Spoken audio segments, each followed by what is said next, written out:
It is a fast-acting viral strain that infects the host immediately, and upon getting sick, the infected will become racked with coughs, sweat profusely, and start to get the shivers and chills. There he is, the legend. The man, the myth, the legend. Yeah. You can't literally run a promotion just for the AEW, what do they call them, sickos? Thank you very much, TikTok and AEW. See you tonight. Tony Khan started telling people there's no such thing as long-term booking anymore. It's week to week. The best guys, Tony Khan. We just secured the bag.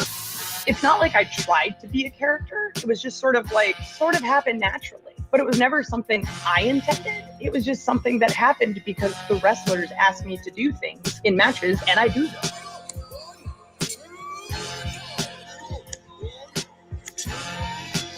If you run a promotion just for the sickos, you're going to do 400,000 viewers eventually. Effing Meltzer. You know that SmackDown actually went over and everything? Yeah. You know, What's the point? the point of SmackDown. What are you getting at here? That the DVRs didn't pick it up. Did they not pick it up? Mine didn't. Let's get into everybody's favorite moment, and it is called Dave Meltzer's Dumb Moment of the Week. What would you like to listen to in your ears? I'd like to hear the flute. Well, if you'd like to flaunt your flute, then we can find you a flautist. We have just secured the bag. It doesn't help me. Okay, so complain, but I will complain. Let me have my misery. And when I heard that, I was like, what? Thank you, fuck you, bye. Boom.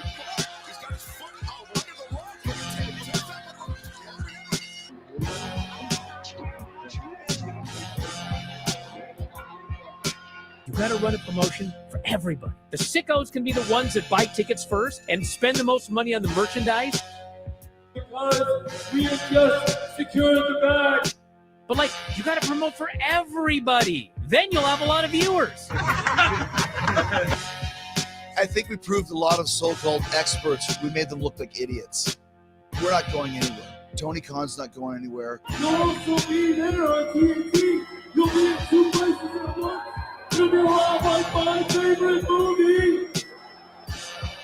Time. It's so great, Pittsburgh.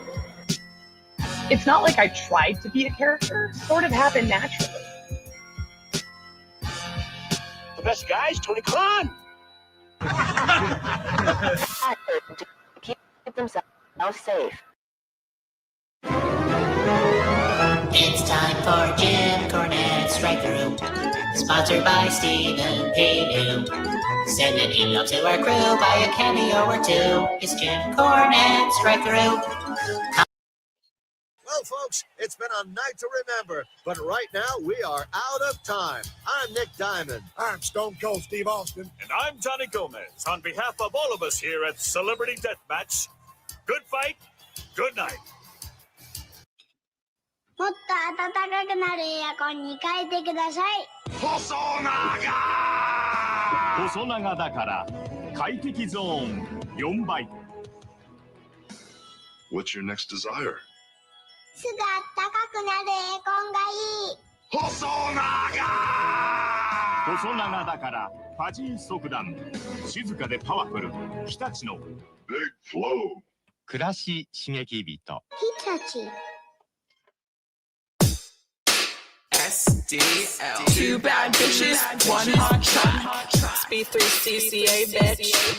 2 bad bitches, 1 hot track. Hello, hello. It's that B3 flow. You said you know me? I think you don't. My friends are rich and you're looking hella broke. With Matt, I'm the real rough rider. Can't keep up, my arms must be tired. Slow-mo, supervillain, Zack Snyder. You talk shit, but I know you're a subscriber. DSL on our lips cause we're naughty. Hannah Montana acting like Miley. We can't stop cause we're the life of the party. Got your man squirming, Scotty too haughty. SDL with the $sign ho. B3CCA with the 3 cause I'm cool. Face tat, ass fat, say that. 2 bad bitches, 1 hot track. Haters got no grip, that's priceless. Haters got no dishes, that's wifeless. Diamonds in my mouth, I'm priceless. Always ready for a fight, can't try us. You thought I'm a thotty, you thought wrong. Just a hottie with a body and a thong. You wanna fight? Let's get bloody like Carrie. I'm queen of the prom. SDL with a $sign heart. B3CCA with a 3 cause I'm cool. Top of the indies now, top of the charts. We're spending our cash and breaking your hearts. Coral. Back in SDL, bitch.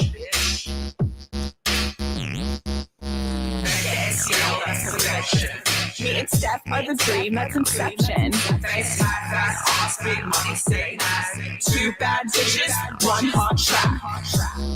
It's 2 bad bitches, 2 bad bitches, 1 hot track. 2 bad bitches, 1 hot track. B3CCA with a 3 cause I'm cool.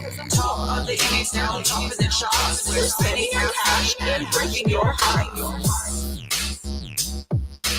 2 bad bitches, 1 hot track.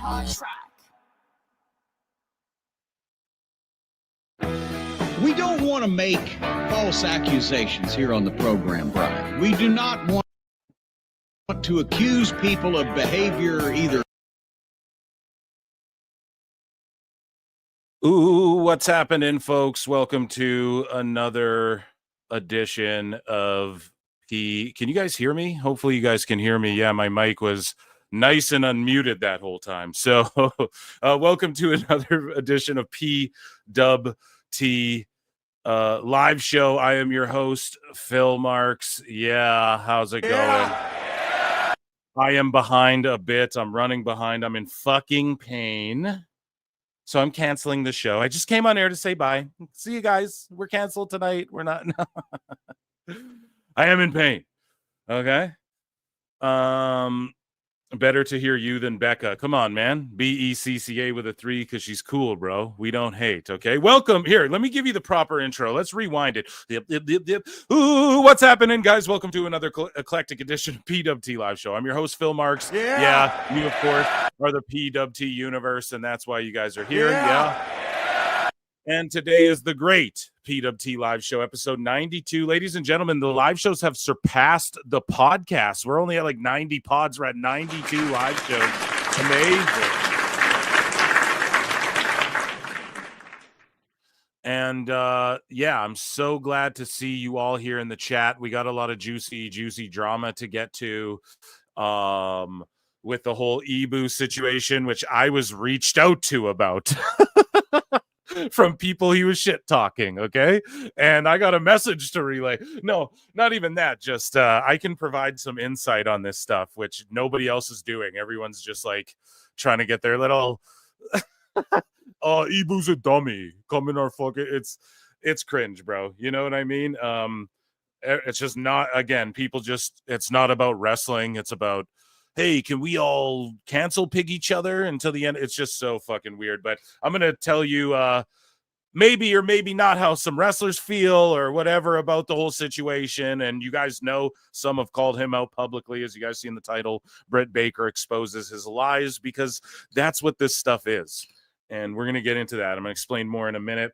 What else do we got in the title? Saturday night's main event. You guys see the picture right here. Bum, bum, bum, bum, bum. Bum, bum, ba, da, da. I love this graphic. Let's take a look at this. We also have the card. I got 3 different graphics in here in WWE news. Here's the card itself. We'll talk about this. I watched TNA live. Okay. We watched I watched SmackDown. Okay. Are we going to review all of that, or do we just get into the nasty business right away? I say we just jump into the BS. You know why? Because we want to enjoy this Saturday night's main event program, which actually is not on Netflix here in Canada, believe it or not. At least let me just do a quick double check as I chat you guys up and people file in. Make sure you hit the like button. Make sure you hit the subscribe button. Make sure you become a member for 99 cents. Make sure you get your super chats in. If there's something that really needs to be said that I can't miss, I will, of course, check in with chat. You guys know I do. But yeah, I got, just in case something really needs to be said or heard, or a joke or a punchline you got or something, it's welcome to support what I do. Patreon.com/prowrestletimes is where you can get, you know what I mean, some bonus content that you won't see anywhere else. And I got a bunch more to upload to that. I know I've been lazy on it. My shoulder. So, dude, I hurt my back like years ago, right? And so it like typically goes into my leg, the pain, right? Like the sciatica or cataracts or whatever. I always say cataracts. My wife laughs at me, you know. It gets a pop in the household. But it's shot up into my fucking arm today. It was so weird, like into my shoulder and arm, and that's not typically what happens. So I'm like terrible uncomfortable. You know what I mean? So yeah, okay, I'm getting DMs live on the show too. It's going wild tonight, folks. But yeah, we gotta get to this stuff. So we're gonna dive into it. So hit the like. I know we started early as well. Typically on these Saturday shows, we start a little bit later, typically like an hour later. But no, I can't be chatting about all this shit during the actual Saturday night's main event. We got to get it out of the way here first and foremost. And I'm gonna add a different perspective, I think. I was up. Yeah, like I said, I was chatting, and I think I have a perspective that everyone wants to jump on Ibou for this, and I'm gonna cook them. We're gonna play some of these clips. Now, I understand some people might go, hey, why would you play this if there's no credence to this stuff? Well, it's just because we have to for context and stuff like that, right? And I'm not saying I can rebut everything, but yeah, I'll definitely come at it with some perspective as everyone files in, just hoping everybody files in tonight. And yeah, so we're a little early. I'm just going to start the show. And guys, if you come in later in the show or you're watching this on replay, yeah, you're just going to have to catch it after. And yeah, so let me just see. I want to check in with chat really quick. Make sure you guys are doing good. Hit the like. Yeah, everybody hit the like, please, as well. I'm going to bug you for 100. Even though we got controversy galore, I'm not going to stop until we're at 100 likes. It's good for the algorithm. It's good for me. It's a free way to support if you don't want to become a member or whatever. I see the mods in the chat handling shit. And I just am trying to get my guy George in here tonight, Georgie Porgy. And then we're going to get things going, okay? So I'm just throwing him over a link because, you know, he's our Saturday night alum. And the Oilers played the Sabres today, he was saying. So hopefully we laid a little bit of an ass whooping. Okay, so let's dive into our fucking sicko segment, okay? Because that's where we start things today. Is with a bunch of idiot, right? And possibly even a couple of I mean, thrown in the mix. So let's Oilers 1-3-2. Here we go. George, get your ass in here. I see the sicko segment. Yes, indeed. Usually it's not right at the top.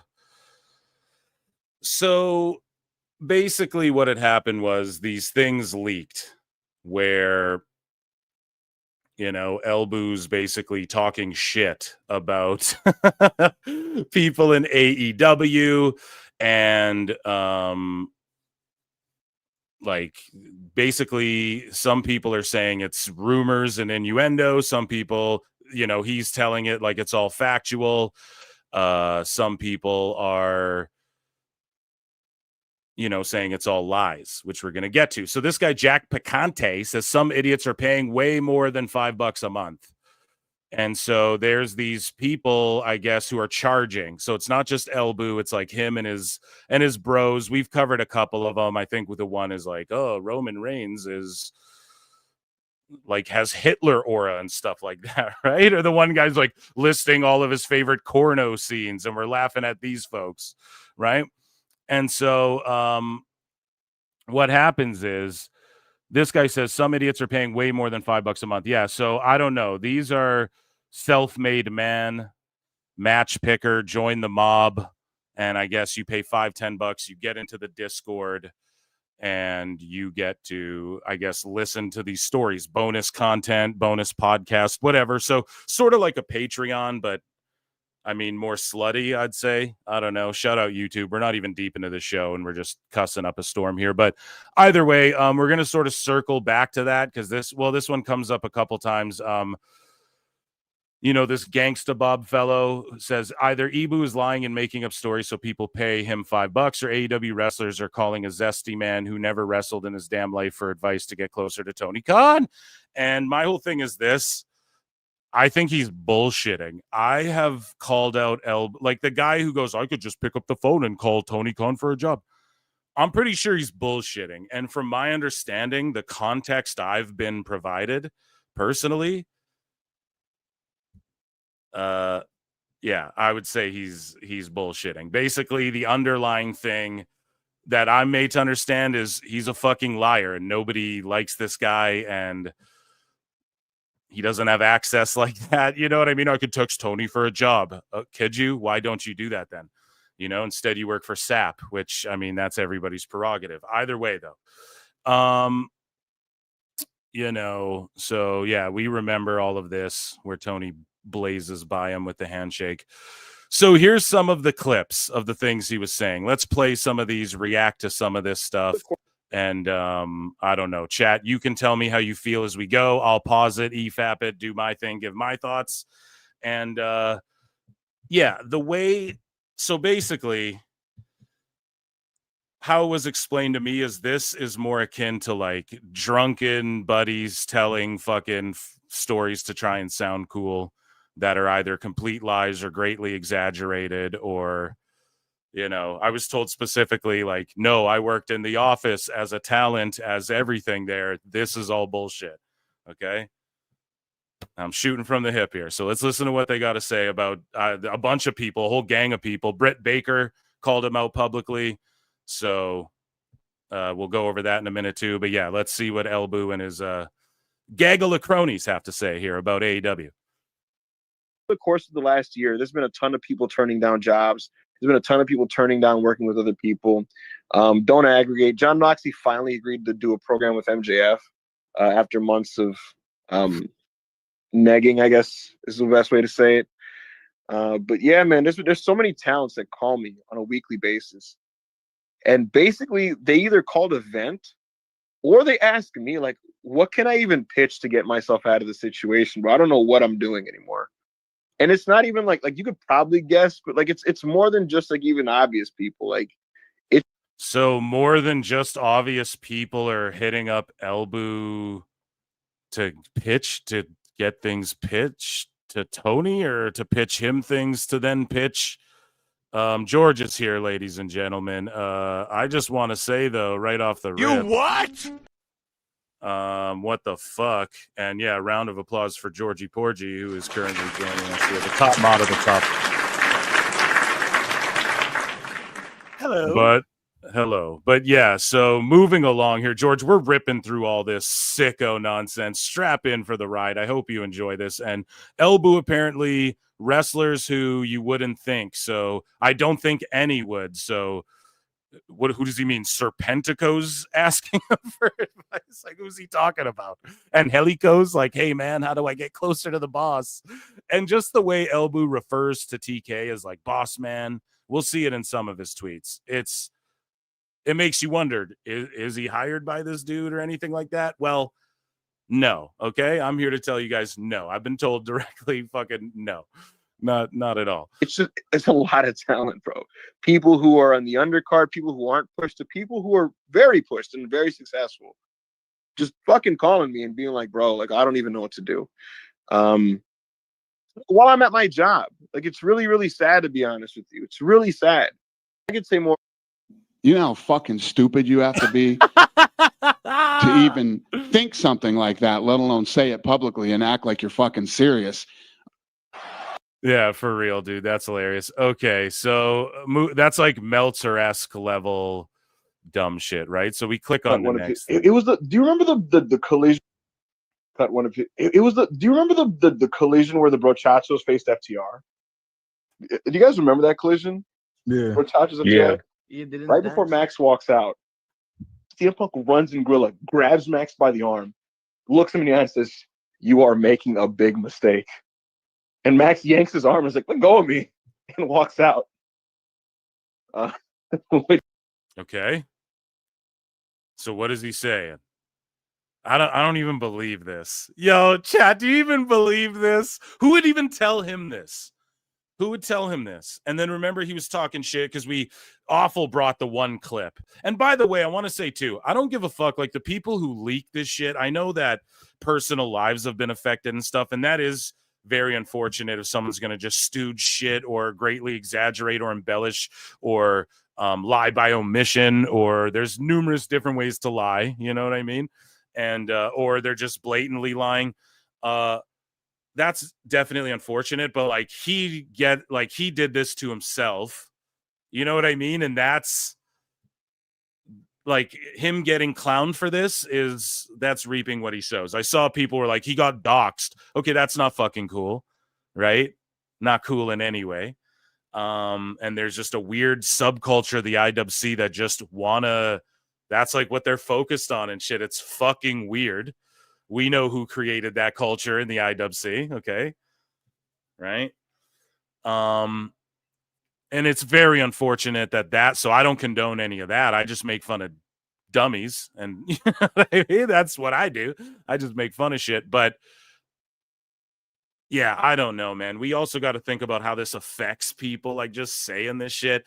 And then, Punk and MJF are like, they don't care about this shit he's talking, but I just don't know if I believe this or if it's just two men having a fucking man interaction that like Elboo's not accustomed to. He's never seen Punk have to grab another dude and go, look, man, like the quarterback call this fucking receiver and go, dude, you run this route. I don't care what coach says. We fucking make this play. You ready? Or whatever not to make it like a movie, but you guys get it. Like that could have just been like a man interaction. He's never had in his life, or so I don't know.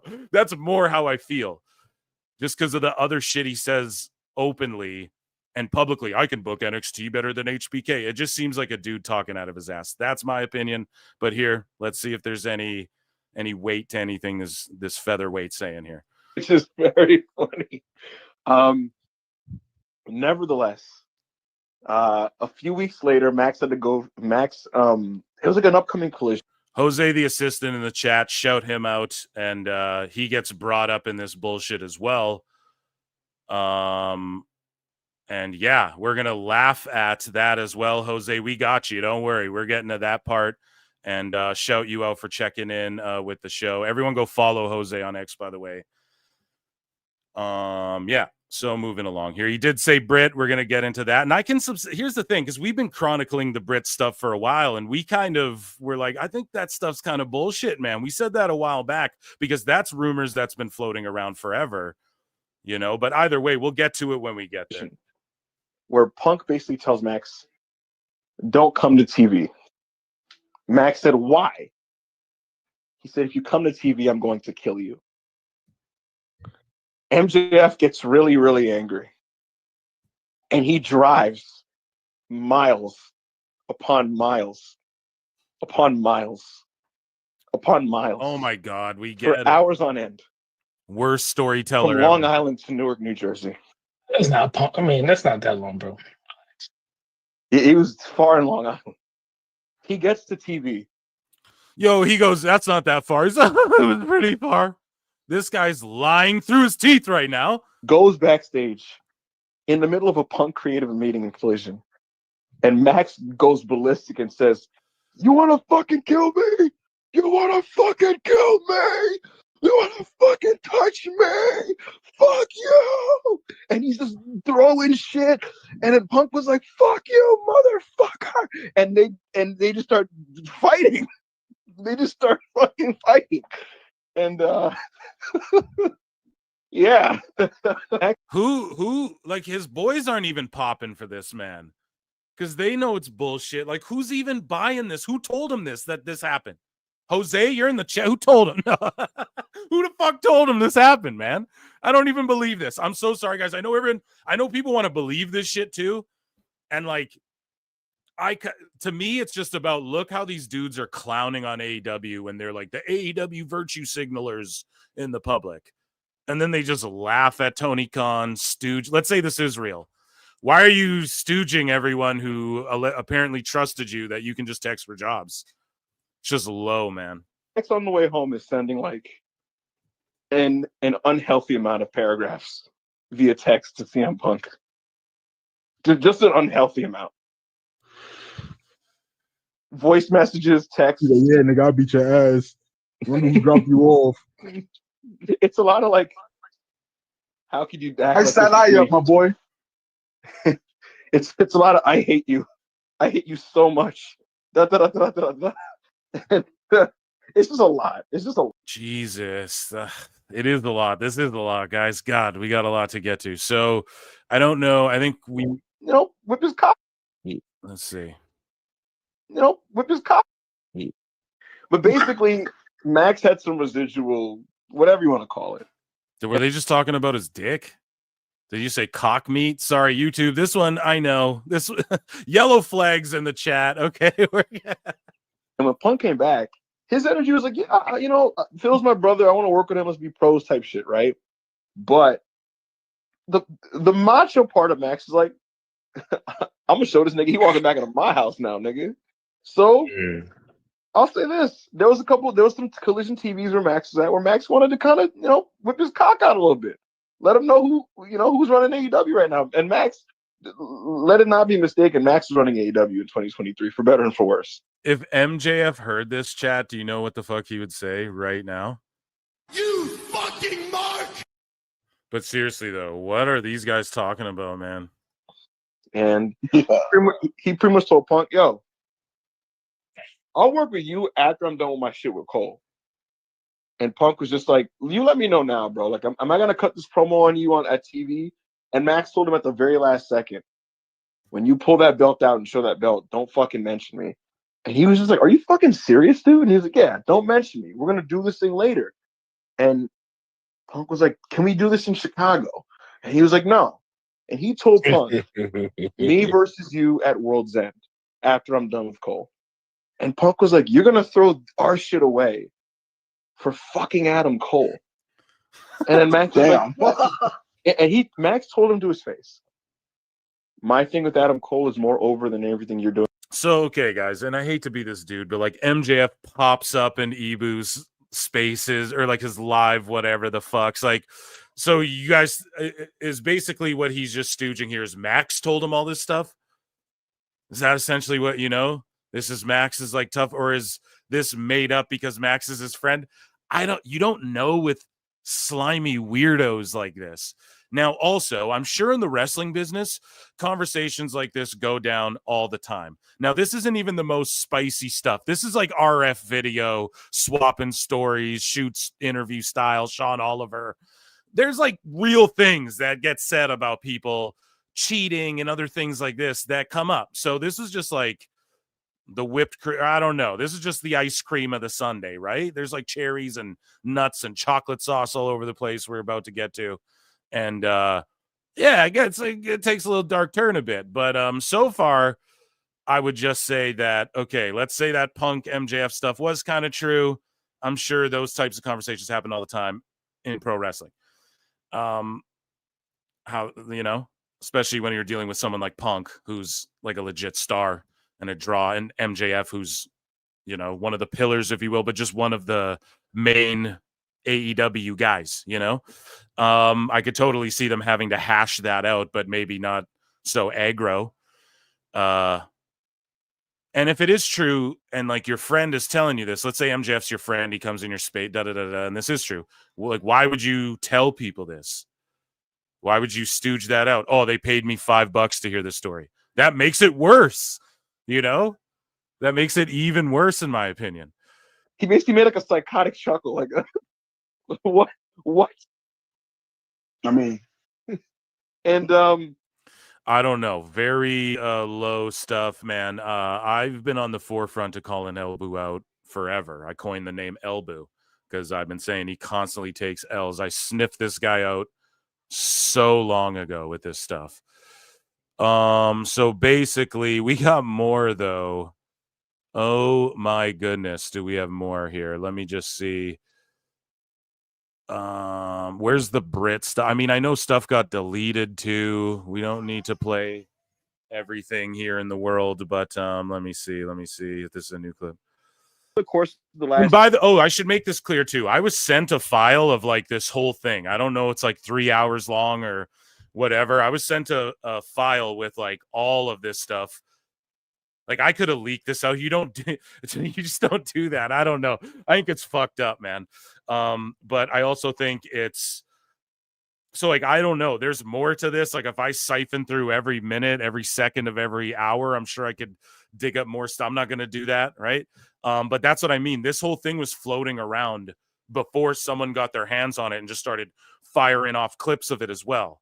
So that should be known too. It's like I don't fucking know. That should just be known. Like people, I don't know who's in his Discord. I don't know who leaked the stuff. I don't know who got a hold of it, but you know, my DMs blew up immediately. And it was like before I could even listen to anything, it was already just clipped up and ready to go. So I don't know, man. Like, yeah, is that shitty to do? Sure. But it's also shitty to pay. You're just in a shit storm, buddy. I don't know if anybody watches fucking Trailer Park Boys here, but you're just in like a shit whirlwind, you know? Everybody's being shitty, and then this is what comes of it, you know? But anyways, let's hear if anything else was added here. This year, there's been a ton of people turning down jobs. No, we already listened to that clip. Okay, I'm just trying to make sure we hear all the clips before I then we get into the Brit, the Jose stuff as well. He was called a racialist, chat, okay? A fucking Spanish dude from East LA. Racialist, right? I guess, but completely ridiculous. But let's see here if there's anything. You know, with his cop. He pretty much. Yeah, we listened to that one. We listened to the MJF stuff. And then it's funny too because this person brings it up. She Slay Daily says the funniest thing about the Ibou situation is that he is being canceled for the very same thing he accused me of 2 days ago. He accused me of snitching on Britt Baker only for him to get exposed by the very same person for lying. Look at God. And yeah, so Ibou said, like, is this not snitching for posting about, you know, oh, is Britt Baker cheating type thing? And then Elboo's like charging people money to then gossip that she's cheating on people. Now, let me just like talk about the Brit stuff, I guess, for a second, because it's come up numerous times here. So let's rewind. A long time ago in PWT, early on, I had brought that to the show. There was a gentleman, I forget the name, Brad Shepard and Billy Body. We're talking on a podcast about Britt Baker cheats on Adam Cole and they have an open relationship. And this was like 2 years ago. It's a long time ago. And we reacted to it on the show. And I was like, I don't know if that shit's true. And then even Billy Body himself went on his show later and was like, you know what? I've seen them in the hotels and I don't really think that's the truth. And even he sort of walked that back. And yeah, those rumors have been flying around like forever.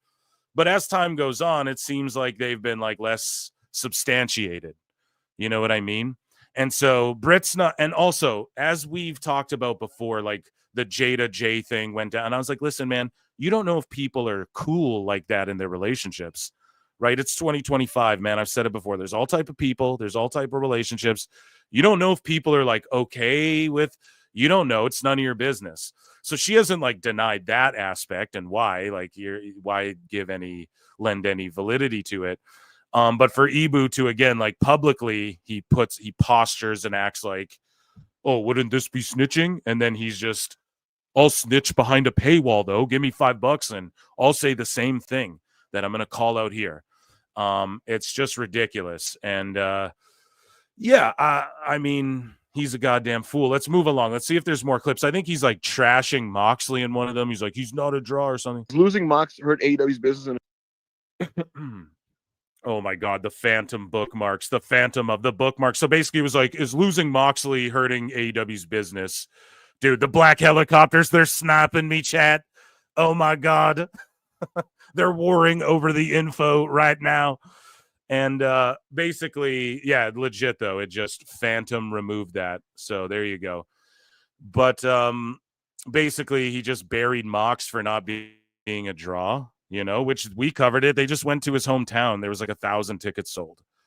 Feel bad for the dude, you know, but we put that more on the booking and shit like that than anything else. Absolutely. I'm not saying, they're not allowed to criticize AEW folk, but it's the fact that they flex their access publicly. Ibou goes, I could just text for a job. And then he's just snitching these stories behind a paywall that are most likely not true. And the way it was described to me was like dudes at a bar drunkenly trying to fool, telling war stories. And I'm telling y'all this too. I can add insight. I've seen things, okay? But listen, people have given him great advice on how to rectify this too, which he won't accept. He just believes that selling for the IWC and the people dogpiling on him is not good for him to do. But it's like, you got to think about the people who are affected by saying you cheat, this person cheats or whatever, when you're somebody who people are supposed to believe in for news. Like when Backup Hangman has a scoop, we're all supposed to believe it, right? Or else we get gate kept and told we're fucking obsessive haters and shit. You guys know the drill. But so this person is then adding validity to like, no, yeah, she's a cheater or whatever. And some people may say I'm doing the same fucking, but I just got to cover it. You know what I mean? So here, people tried to dox Ibou. I said doxing him is dumb as fuck. I don't condone or co-sign that type of behavior at all. I covered that before. Obviously, nobody should be doing that. Here we go. Here's him talking about Tony Khan and laughing at Tony McCon here. So someone asked, they asked all of us, it said, did the Elite actually think about leaving in 2023? Yes. Very strong. Bro, they've told the story. Bro, the Bucks have told the story. And it's a shoot, bro. They didn't all agree on staying in AEW. I'm going to put it to you guys like this. This is going to sound insane. Don't aggregate this, but like, they will. Do you guys remember that period in like roughly March of 2023, February, March, where the Elite were barely on television? It was basically because Tony had no clue what they were about to do. And so he was like, you will not be on my show until I get a guarantee. Around this time, behind the scenes, the vibe they were getting was Tony was a CM Punk guy, not an Elite guy. And they were getting, that was just the vibe they were getting. It was not just a vibe. Listen, I'll say this: their vibe was not unfounded. Tony was very much, unfortunately, talking about them behind their backs, and they're not stupid. They're just not stupid. And Kenny Omega was like, "I think we should just try our hand at WWE. I think we should just try it. I think we should just straight up just go." Hangman Page was like, "Well, I hate it here, and I hate my life." So I think we should go. Might as well. Yes. So Kenny. So they're saying this like they were in the room, you know, when they had the convo. So who's telling them that Kenny's like, we should try our hand at WWE, which I wouldn't fault him. He should. For real, dude, get out of there, bro. No, but and then Hangman being like, I hate it here and everything. Is that for real? I mean, even if it is, I just feel it's weird to like charge $5 to then tell people this and not like, let's say I'm a journalist or whatever they're trying to be. When the stories come up of, the Elite are negotiating their contracts, wouldn't this be like a story you write then or whatever? Are they just hearing this way in hindsight and then leaking it out there? I don't fucking know. I think a lot of this is lies. You know, I think it's just hearsay, secondhand, third-hand stories. Like I was told this from someone who was told this via text. So we don't really know how people, like what they mean, the cadence in their voice, etc. Basically, do not aggregate. It didn't literally do not aggregate. Even in this exact way, but to do like an almost dramatization cartoon version. Kenny was basically like, all in favor of WWE say aye. Hangman was like, aye. And the Bucks are like, well.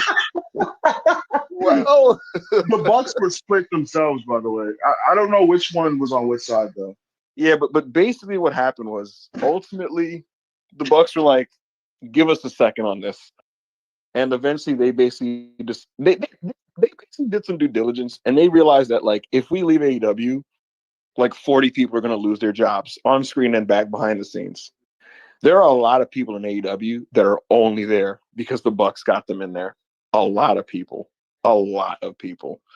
And the Bucks are like, so many people are not going to get renewed, and so many people are going to get straight up like let go and fired if we leave, and only like a small fraction of them will be taken by WWE.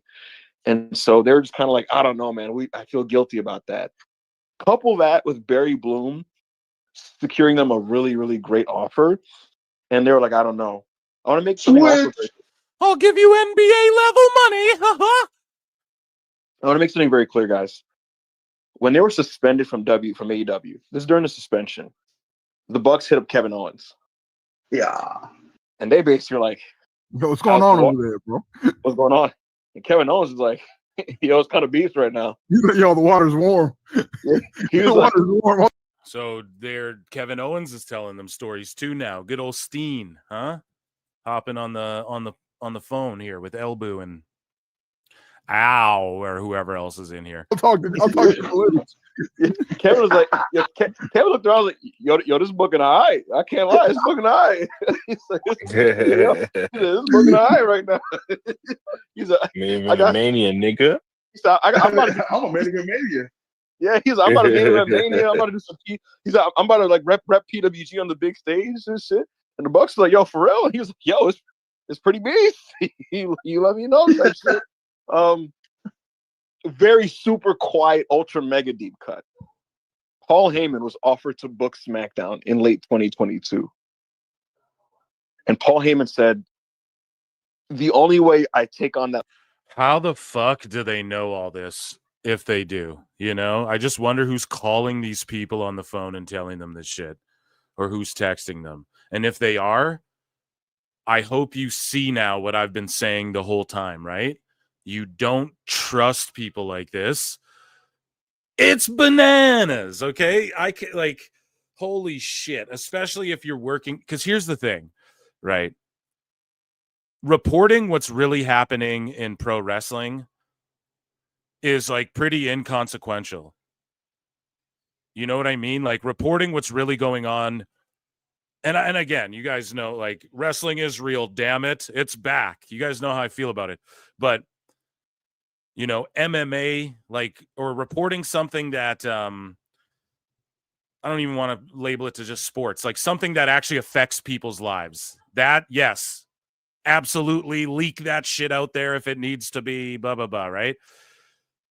I just don't see what good this does for anybody other than them just being able to have marks on the internet go, oh, if you pay them $5, they'll tell you all the stories Tony's texting them or all the stories MGF or whoever's texting them, right? So that's what I mean. It's very, like, if they're being told this information and they're writing stories and articles and da-da-da, okay. But I don't fucking know, man. It just, no, I feel slimed out listening to this stuff. That level of stress again is if you get me the following wrestlers. And he gave Paul Levesque a wish list. Dragon Lee was on the wish list, but the number one on his wish list was Kenny Omega. By God, Omega. Paul Heyman said, get me Kenny Omega and I'll book this whole company. Yo, Kenny, help me out here, bro. Please, bro. That didn't happen. And Paul said, fuck all that. It's Big Roman Allen. Fuck that. I'm gonna keep sucking Roman's dick, bro. You ain't getting me catching that. Yes. Yeah. So a lot of this was happening behind the scenes. Was there some tampering? You bet your fucking ass. There was a lot of tampering happening.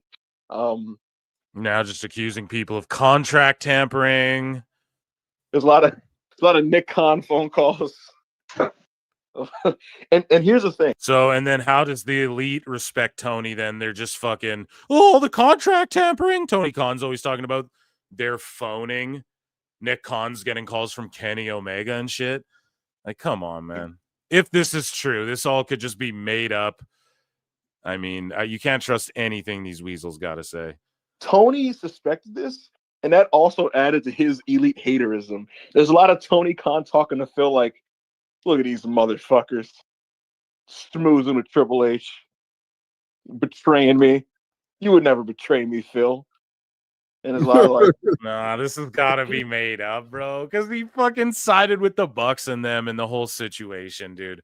Ultimately, at the end of the day, so maybe I don't know. Action Bronson said it's very high schoolish, but I mean, come on, who's telling them this intricate of details? And that's why, again, I will just say, if they're making it up, yeah, I wouldn't be shocked if people are telling them this. I don't know. I hope lessons are learned. You know, it's just fucking.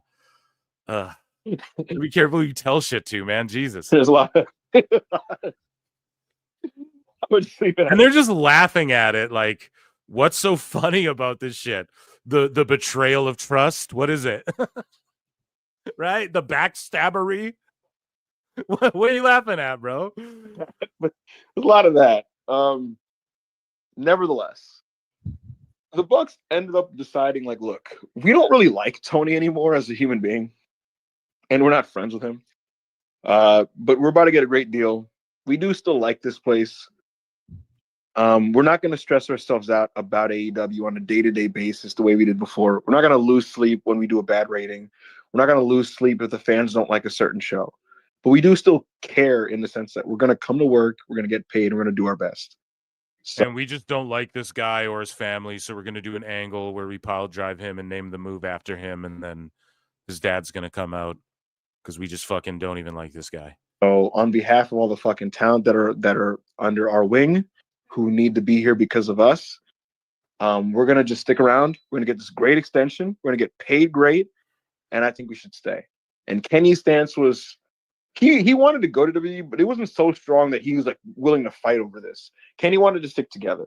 And he basically was like, well, if that's what you want to do, then that's what we're going to do. And so they all Hangman Page reluctantly resigned. And here's another fun story.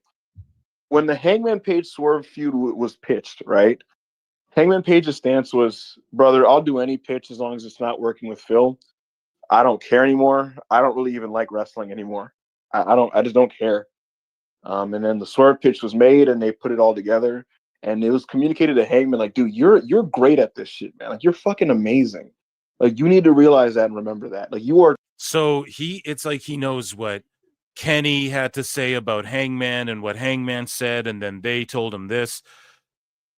Well, like someone's stooging everything, or this dude's got a tremendous imagination. You're tremendous at your job. Tremendous. And by the time you were like midway through the program, Hangman Page was like, dude, like this like brought my passion back for wrestling. Bro, Swerve and Will Wash made Hangman love wrestling again, bro. As a shoot. His cousin Swerve made Will Washington, his cousin, love wrestling again. Shoot. Black Lives Matter. The guy who works in the company doesn't love wrestling. Why does nobody love wrestling there? I don't get it. Okay, so that was a long ass clip. Jeepers creepers. So Ricochet pipes in, and this guy says, I've never personally understood wanting to know so much backstage information or drama about wrestling. Anyway, I watch professional wrestling for the love of the sport, and I couldn't give less of a fuck about what goes on backstage or in their personal lives. The recent obsession with wanting to know every leak and future plan has always been bizarre to me.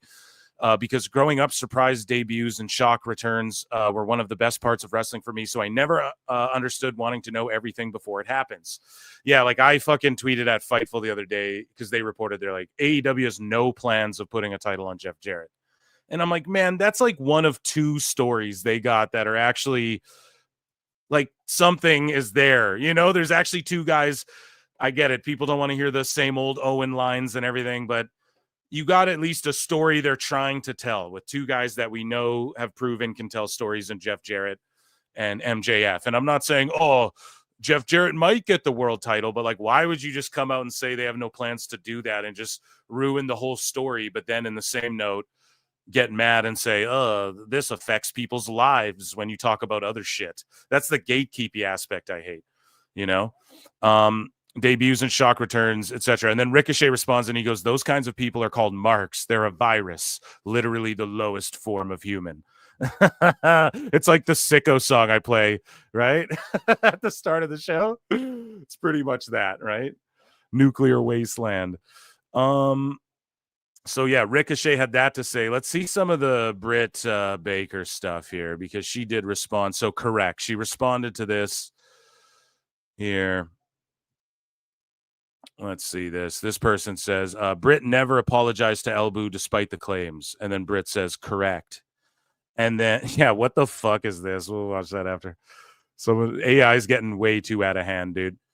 There was one part, though, where she responds to Ibou directly. Yeah, here. So Ibou says the Britt Baker cheating rumor was one that was circulating for a long time, far before I ever acknowledged it. And her most recent post came after Conan spoke about it on his show. That said, I did contribute to this when I made an ill-advised joke during a period when so people cheating on people is jokes that you're convinced, you have people convinced to where they'll pay you $5 that you know these people and you can tell beat by beat by beat, miles for miles for miles, right? MJF drove miles and miles and was saying this, and Hangman said this, and Kenny said who votes, and we all said aye Captain, and we're led to believe you know all of this, but it was just a joke that Britt was cheating when I said that part. That part was just me and my jokes. You're a fucking joke, Ibou. And then Britt Baker says false. And then, so just like owns them publicly. So there you go, right?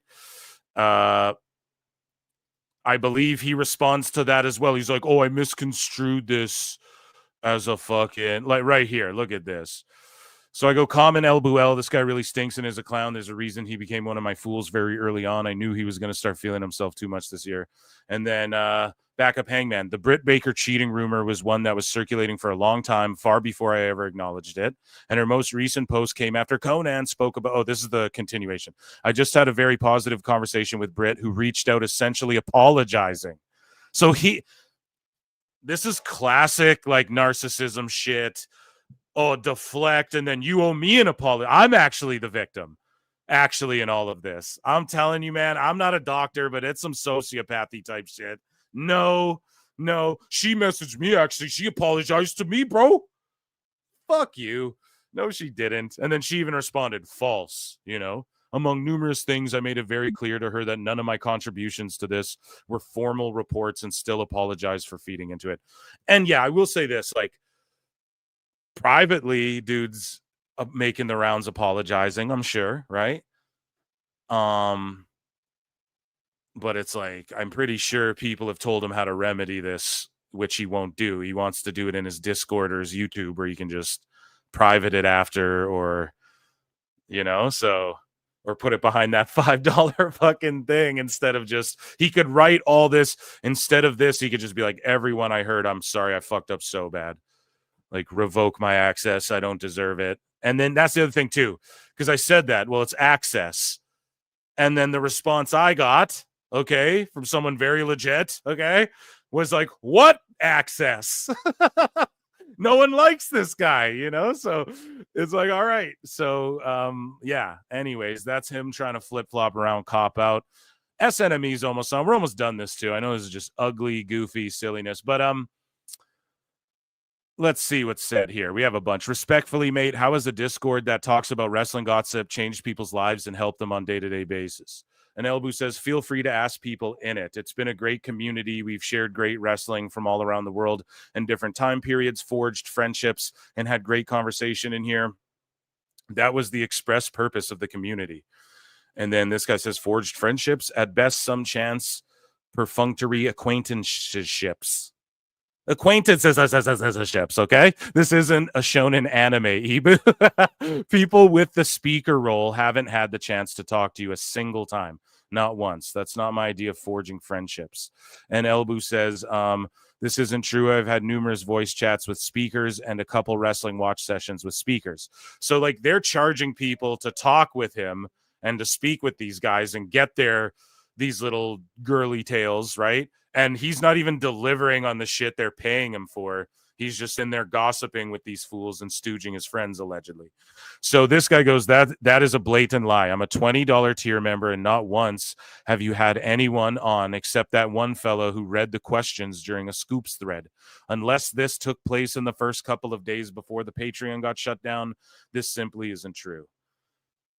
And why is Patreon getting shut down and shit? Jesus Christ. So yeah, just like ripping people off for these lies. So that's what I mean. That's the type of fucking like behavior you see out of it, you know?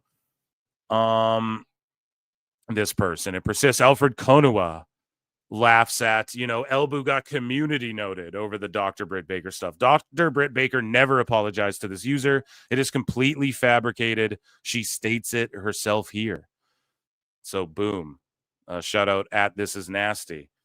What else here? We have people. Let's see here. This guy says, since SRS told us to cite sources, here's your I'm sorry, I'm reading something on another. Okay. And I'm trying to get SNME pulled up. Since SRS told us to cite sources, King Gao and backup Hangman saying that Lucha Angel 1 punched Kyle Fletcher Pro over Sky Blue, says Sky Blue cheated with Blake Christian or Black Christian, Blake Christian. Jose, the assistant, is racist to Stokely. Sheesh. Tony Khan. I mean, let's listen to this next one. Here's another fight that no one knew about. I think it was a Ring of Honor taping. Darius Martin and Kyle Fletcher got into a fist fight. And Nice. Oh yeah, that was over so Darius Sky Blue. At an ROH taping, Darius Martin like punched Kyle Fletcher in the mouth for real. And that was basically a receipt for his brother, basically. And it led to that Sky Blue gif is crazy. y'all wanna hear something funny, bro? Do not aggregate. Do not aggregate. Why does he keep saying that? Can someone tell me? Guys, I see the super chats too. I'm going to get to that. I'm so sorry. You got to let me rip through this. You know what I mean? It's so much. Right after this clip, I'll get to them. I promise. So get them in if you got something to say. But what the fuck does he keep saying that for? Do not aggregate. Do not aggregate. You know, Roosh is real cool with Top Flight, bro. They worked at the California Indies a lot together on some lucha shit. Yeah, man, it got back. It got shout out Roosh, by the way. Push Roosh. Back to Roosh that one Blake Christian fuck Sky Blue when she was dating Dante Martin. And Roosh. This is just high school bullshit, man. It's American Pie. Do. I want something. You know what I mean? I don't even know if I'm singing it right. I'm in pain. You know, Roosh couldn't stand for that, bro. So on dark, Roosh just like shot on Blake Christian the entire match. He was just like, punch him in the face, and then they gave him a shoot. Fucking don't mess with the horn shit, bro. I mean, Roosh shot. It looked like he beat the shit out of Jack Perry too. I bring it up all the time. It's one of the most legendary moments in AEW. And when Roosh wrestled Danielson as well, there's a point where they're both standing on the apron exchanging chops for a second. And you can see Danielson's looking at him like, are you fucking for real? But he's got a smile on his face because, you know, Danielson loves that. So he just gives it right back to Roosh. Roosh gives it right back. Now, I'm not saying, Roosh went stiff on the guy because I don't even know the match. I would have to see it to even give my opinion on that. Not that I would even know the truth behind that. But again, this all sounds like fucking high school gossip. And also, though, okay, so this is guys giving each other receipts. In wrestling, I mean, not the first we've heard of this. If it were to be true, again, pay me $5 and I'll just tell all my friends secret stories that make them look unprofessional and shit like that. I don't get the end game for that. But dude, and Toro Blanco, man, what a big Toro Blanco, son. He beat the shit out of Blake Christian on dark. The match is probably still up, bro. You gotta go find it. Yo, someone please find me that match. Please, we can watch it after this. We'll watch this match after this. I'm so serious. Out of Blake Christian. Please find the match. Yo, Roosh is cool with like a lot of the niggas in AEW. Like a lot of black people in AEW look cool. Really, all the Mexicans and black people are pretty cool. Well, except for that one. Not all. Well, he's not around them. Yo, if you ask anybody in AEW who the most racist nigga in AEW, they'd be like, yeah, Jose the assistant.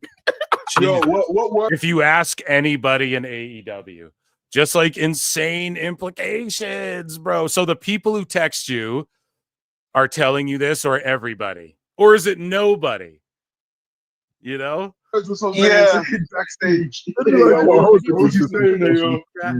Oh my god. Yeah, Jose was kind of a jerk. He was mean to Stoke for no reason. It really hurt. What did he call Stoke, Ibou? What word did he call Stoke? He didn't call him many words, but he basically was like, "Why are you here and what do you do?" And Stoke was like, "Nigga, who are you?" So I don't get it. He's like, "What did he call him?" And then the other guy's like, "He didn't call him anything. He just said, 'Why are you here?'" And then Stokey's like, "Who are you?" Okay. So the guy tweeting this out fucked up? Like, I don't know. I'm confused right now. It is crazy. Stokes not even the nigga who told me that Jose was the most racist nigga. It was two other niggas. Someone asked what Triple H thinks of Tony. It's weird because it is weird. They keep saying it's really weird. Yeah, it is fucking weird. This is all pretty weird, man. I don't know what they were trying to insinuate with that. Like, they were insinuating Jose is racialist because he didn't say anything. What did he say to him? He didn't say anything. He just asked him why he's here. Okay. I just don't get why they would. And then they just go, it wasn't even Stokely who said that, but he tells me shit, but it was two other dudes who said it. What the fuck, man? You're just like, this affects people's careers going forward that you say are your friends, that give you access. Again, what I was told, what access? You guys are fucking idiots, So, again, though, just the way they play it, the perception of the public, right, is we all look at it like, oh, they give these guys access, and then look at what they're doing with it. Making, like, real, like, adult accusations about people. Like, people cheating, people being racialist, people fighting, people going, yeah, fuck this place. I'm unhappy. I want to go to WWE or whatever. Let's all take a vote, Captain, or whatever. Who all votes? Aye, Captain. I'm making jokes, but that has like real implications to like adults and their careers and shit like that. You know what I mean? I'm pulling up SNME. Sorry, guys. I know I'm fucking getting off in the weeds here. Let me check with Super Chats, actually. The most important. I'm so sorry I kept you guys waiting. Kyle from South Park for $2 says, WBD getting sued by Chris Brown for 500 mil. Whoa. I'll get a yeet for that. I don't know why I threw up a yeet, but like, whoa. We got to look into that. Someone tag me on that. Pete in Texas for $2 says, all this sounds like just BS lies, honestly. That's what I'm saying. I think motherfuckers are lying, bro. I think they're just it's like exaggerated tales. Yo, did you hear this? Did you hear this? And then they hear it, from like low level. These are such low tier morons too, bro. It just drives me nuts. Pete in Texas for $2 again says Ibou just sounds like a compulsive liar. That's it. I just tend to agree. And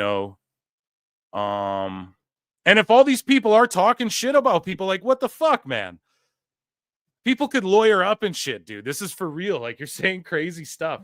And, like, yeah, you guys saw Jose in the chat, man. He's a really cool dude, Like, honestly, he's not fucking... You can look. He roasts me publicly. It's all, like, it's what he's done. He does. He keeps it real. But then to go out and say this, like, that could affect his career going forward, man. Or the way people look at him. That's just fucked up, dude. Really fucked up. And Ibou fucking knows that, dude. That's the thing, too. That's crazy. Freddie Velasquez for $10. What I really didn't like was that they said about Sky Blue and who she was having sex with. Exactly.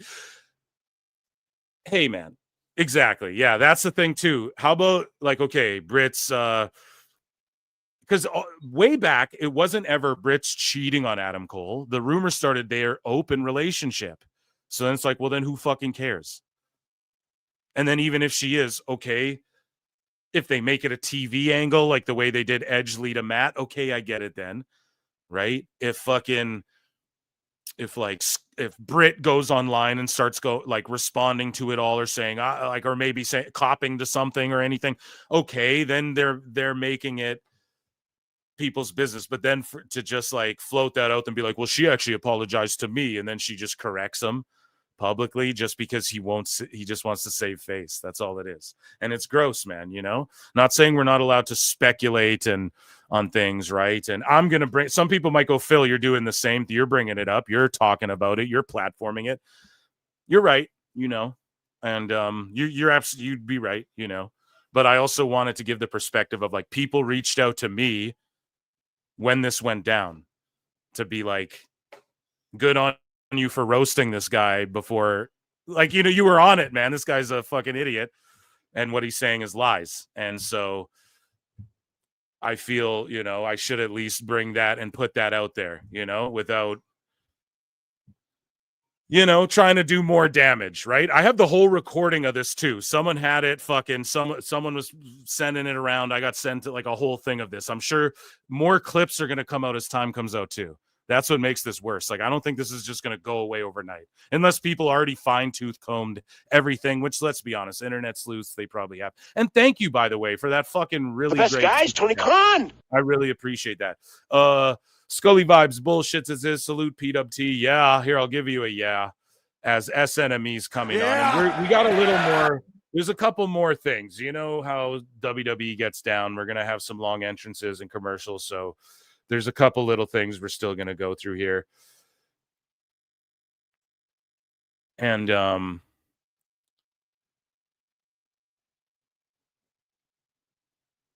yeah, I was also, but yeah, I was up late last night with this whole fucking, because I had other people just blowing me up, sending me clips. You couldn't even imagine how many people sending me all of this. Thank you very much. Vibes is. And chat, I'm gonna put a poll in the chat and see what you guys think, if this is majority lies or not. Simone Supernova, I've heard a conversation as a TA in special ed classes with nonverbal people more coherent than this Discord. Call Jesus. Somebody, best guys, Tony Khan. Better call Jesus. Chat hit 100 likes in 40 minutes, new record. Let's fucking go. And we have like 340 people watching across both channels. The last Sometimes time in life, you gotta be a hoe. Last time I looked or whatever, but now it's going down a bit because we're slowing up to look at snooper duper chats. Elboo is just talking as normal. Elpoo. Yeah, I'm gonna put a poll in the chat, guys. Everybody, round of applause in chat for all the super chatters, please. Airman, thank you all. I know we were waiting a while there. I'm actually gonna put a poll in chat here, and I'm gonna ask you all: do you think this shit is mostly lies or not?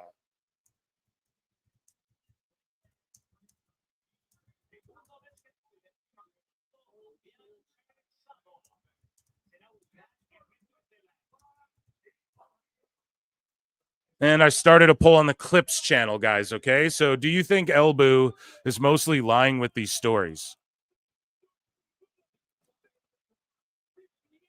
Ted DiBiase's in this bitch. Okay. I hope I did.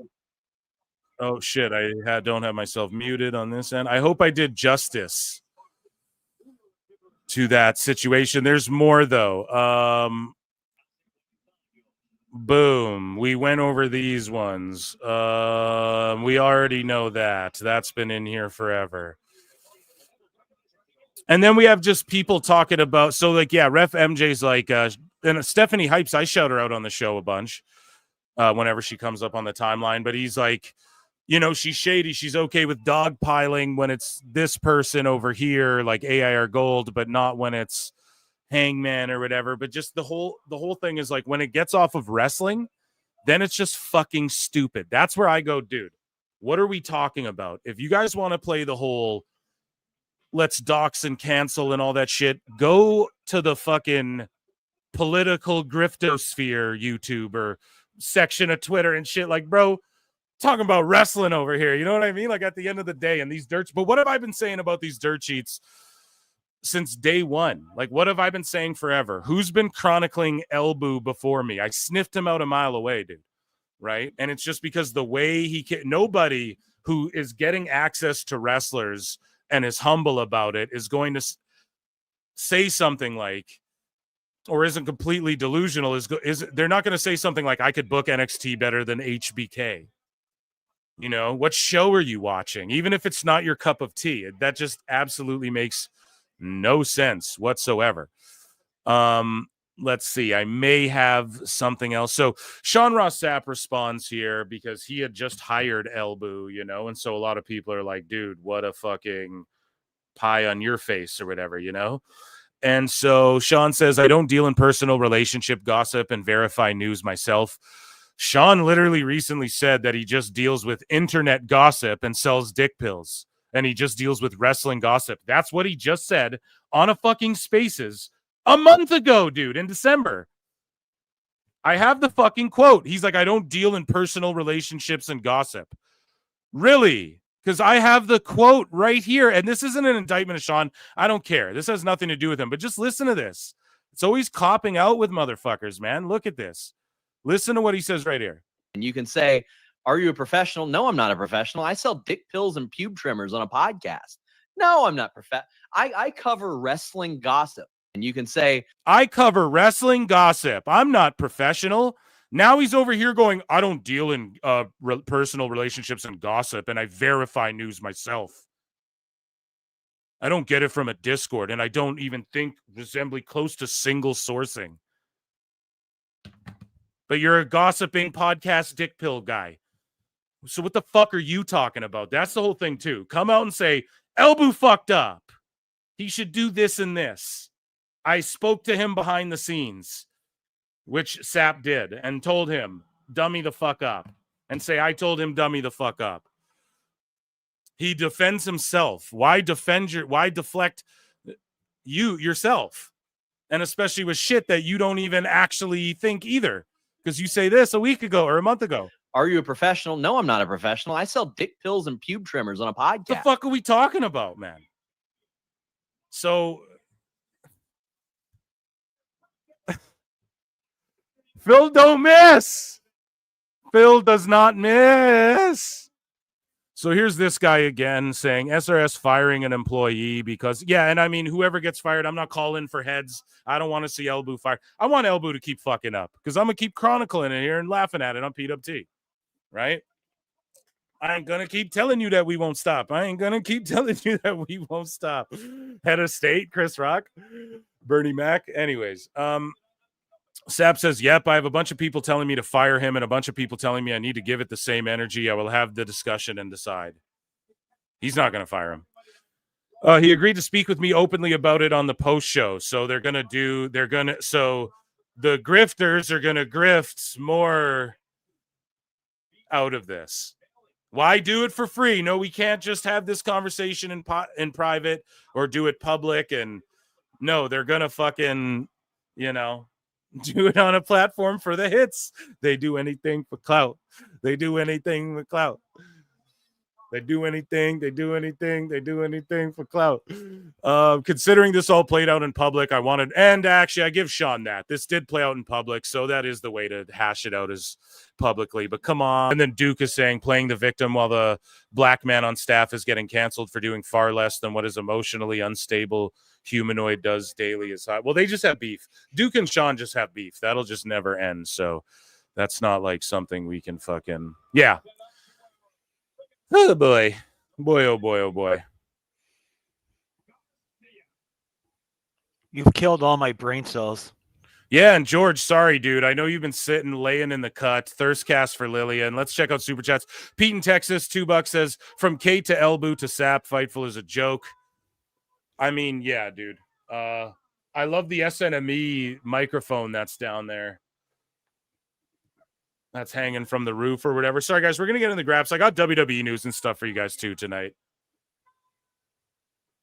We got a big money match here. I broke the wine out, too, guys, so I hope I wasn't right. I'm going off the cuff. I was like, I got to have a drink for this one. Okay, Nia with the headbutt. And yeah, I appreciate you guys, PWT Universe, for putting up with that shit. We had to do it. And I hope just to like anyone who reached out to me privately about the Ibou situation, I guess here's the thing. Like, okay, Jose's like, you can tell him I said this. He came in the chat. So there's somebody, okay, right? Pretty obvious. He's a former AEW talent. I hope I relayed, I guess, to the good folks, I guess, on behalf of some of the talent who might be affected by the shit, you know, who are like, what the fuck? Hopefully, but we're off that. We're on SNME now. SWAC Fan 100 says Ventura wearing the Public Enemy hat. Yeah, you know, Public Enemy are great. They opened my mind to conspiracies. That Professor Griff was really on one years ago. He told me about the Illuminati. No, this is already a controversial episode. We're not even going to, but hey, thank you so much, everyone. Round of applause again for the Snooper Duper chats.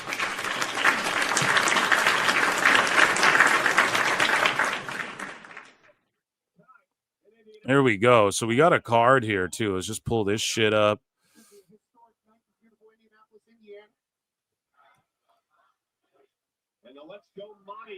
Match of the night just happened. Joe versus Wayne. Oh, was that on? I should have collisioned it at the diving Samoan drop. And first commercial break. George, man, we had like 400 people across both channels almost watching that drama bullshit, you know? Yeah, I know.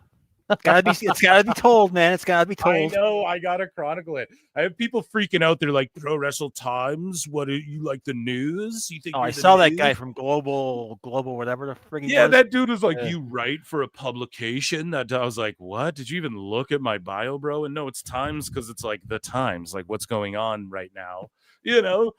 In the fucking, I'm not breaking any news here, right? I'm not trying to be the fucking arbiter. I'm not doing shoot tell all fucking RF video style Discord shits for $5, you know.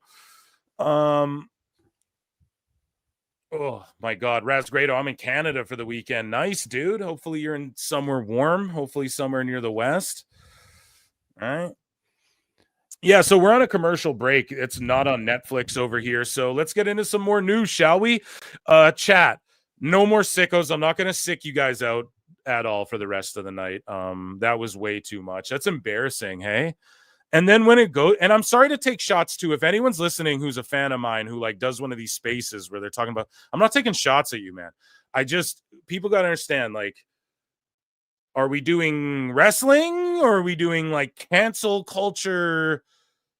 Like that's a whole other YouTube set. That's a whole other thing you guys might want to get involved in if that's your goal. You know, we're just, you know, anyways, I'm talking about how this affects people's lives and the dirt sheets and how I've been trying to, I got to stroke my own ego a bit. God damn it. Right. Phil Marks here. Phil S. Marks. But like, I've been on to Ibou for a long time, dude. I sniffed that guy out a mile away, just the way he carried himself, and I've always been critical. Tony, you're going to give access to the wrong people. Don't text Dave Meltzer. Fucking stupid. Let's get into WWE news. So let's cheer ourselves up. And I didn't mean to scar you all with the AI, but I saw it, so you guys have to as well, okay? There's Nikki Bella. Cheer everybody up, right? Thicky Bella. So serious talks about Nikki. Or here, let me give it the mute. George, what am I? I'm fucking up. I'm all over the place. Okay, I need to give it.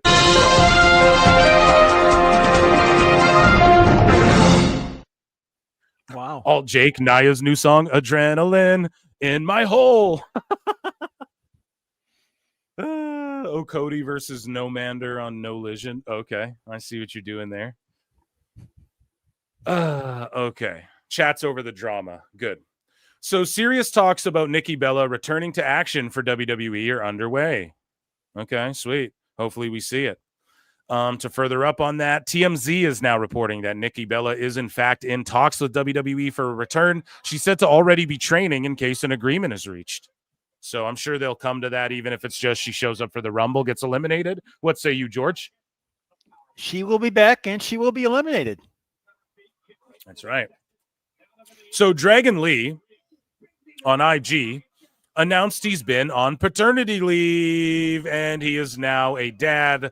Round of applause for Dragon Lee. And these are the same people too. Oh yeah, Penta, get the Dragon Lee treatment. Or Penta, yeah, that's what I said. Get the Dragon Lee treatment. Yeah, Dragon Lee treatment, having a beautiful family and getting the time off. that he needs to spend time with his new beautiful family. Fucking marks. John Cena punched Baron Corbin dead in the face during a match as a receipt after Corbin accidentally poked him in the eye. Corbin thought he was going to be sent back to NXT because Bray Wyatt, when he was Husky Harris, had once done the same thing to Cena and got sent back to NXT for it. Corbin says Cena was cussing at him in the ring, but by the end of the match, there was no issue, as Cena had given him a receipt by punching him dead in the face. It was a solid potato. That's what Corbin had to say to Giga Chad Van Vliet. Diving leg drop to Mommy. I'm ahead of you, so I'm kind of keeping my mouth shut. Yeah, that's good. Sorry. Yeah, I might be behind here. I wasn't really... Okay, so it seems like even when I'm on the Netflix, though, I'm a bit behind, everyone's saying in the chat. So I just think it's where I'm at, pal. It's my internet. It's my goddamn time zone. That was impressive by Rhea right there.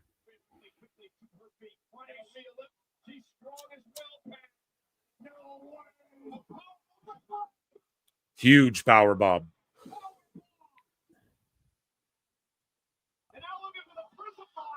Okay, that should be technically a pin, though, ref. Get in there. I was thinking the same thing. Like maybe that's a 2 like count a or fucking something. 12 count. Yeah.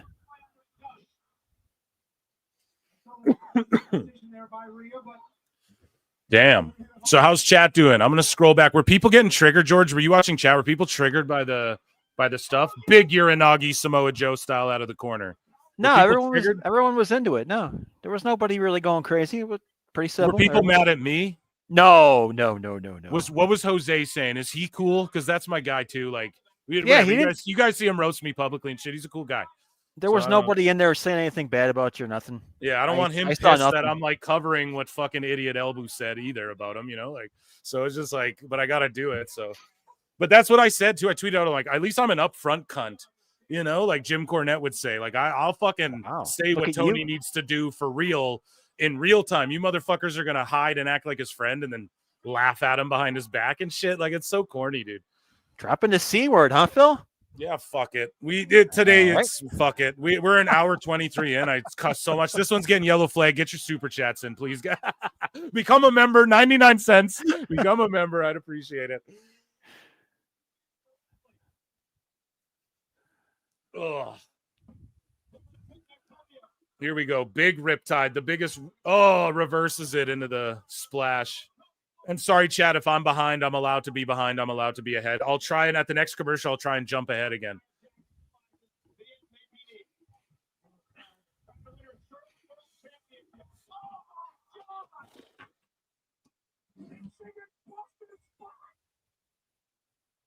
Did she just bust her spine?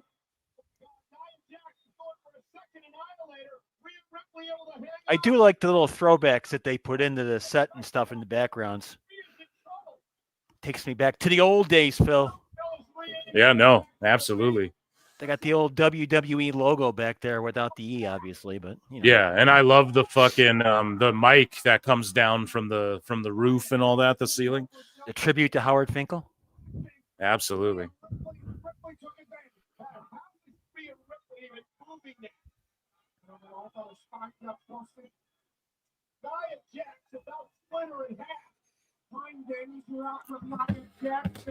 We're watching Collision. Let's go. That's Gerg.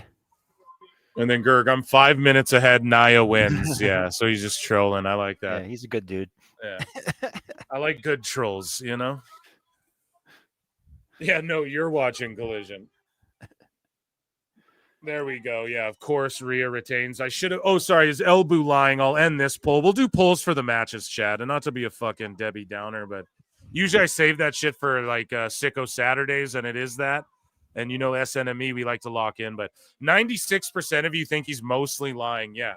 I think they're mostly, my understanding is it's just mostly embellishments. And I agree with you. So next match coming up, we will put a poll up here. Let's pull the match card up and see what we got going, chat.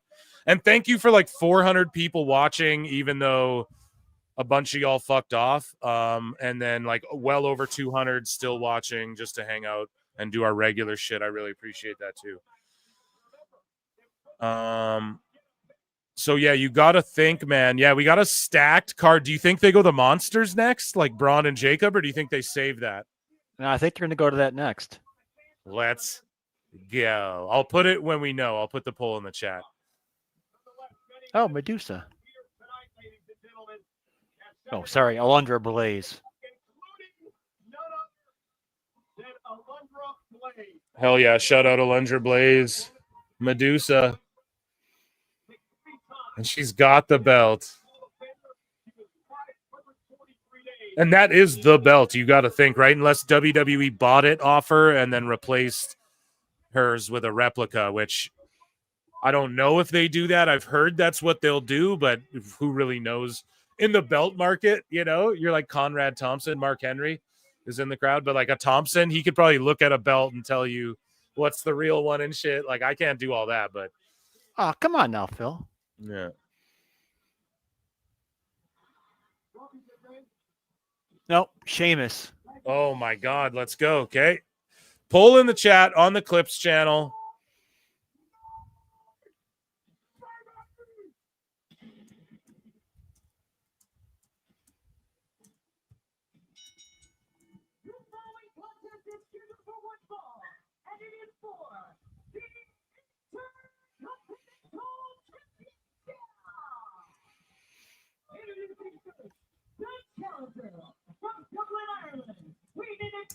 Boom. Poll in the chat. You guys hit it up. Let me know, Sheamus or Breaker, who you think's going to win.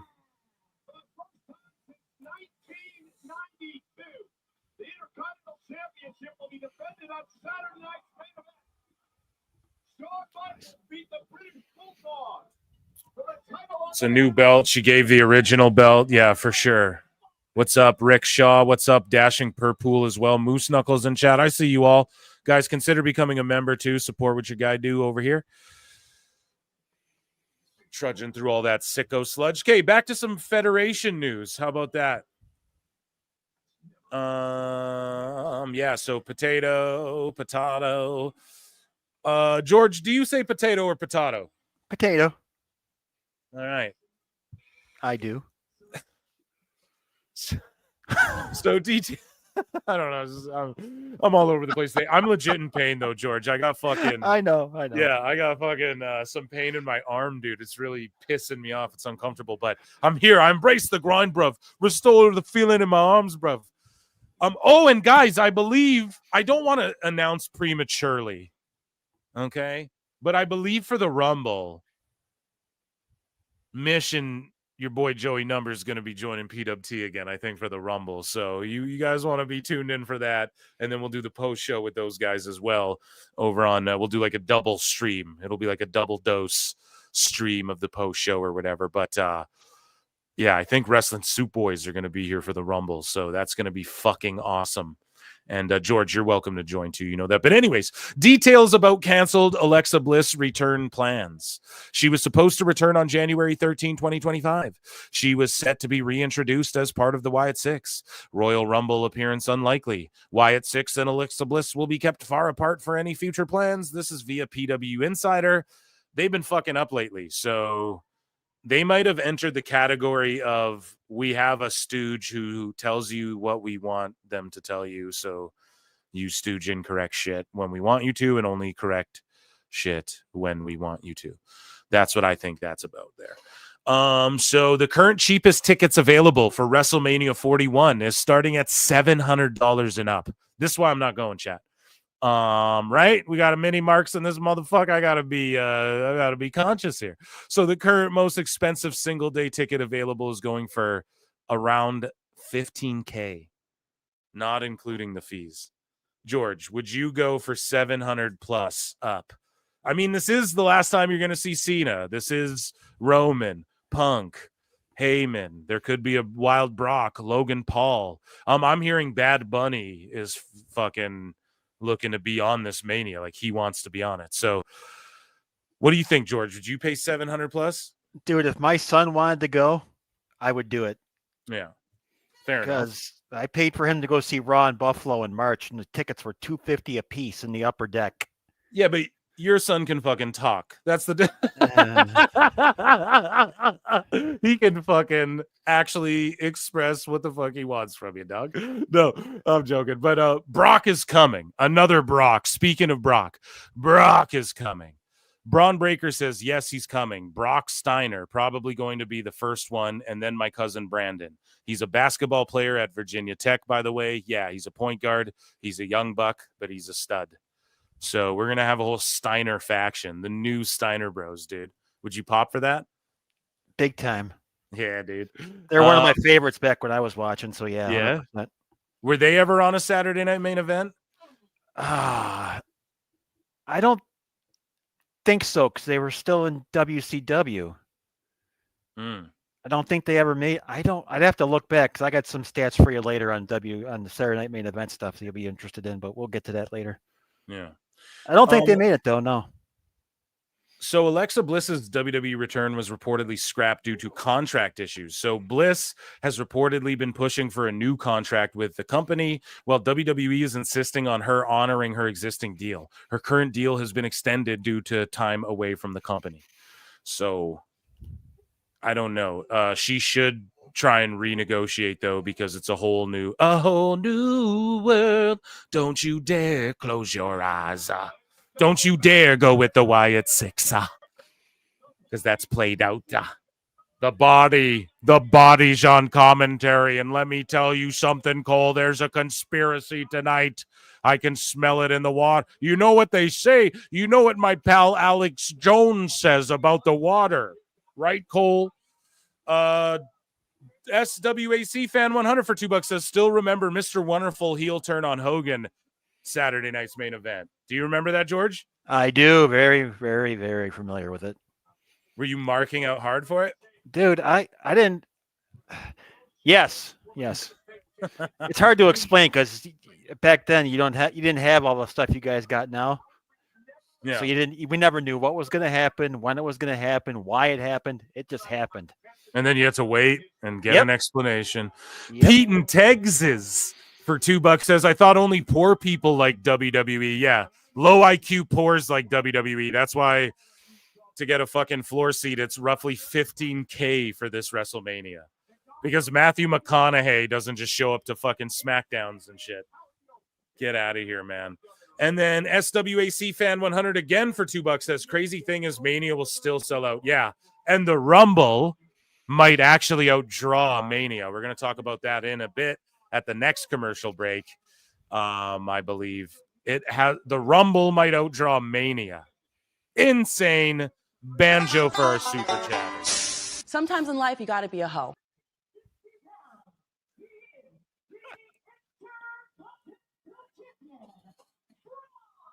So what are they counter programming on Collision? Can someone tell me? I should be doing the dual screens.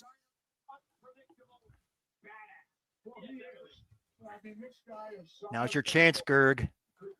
Yeah. Were you at Gerg, you son of a bitch?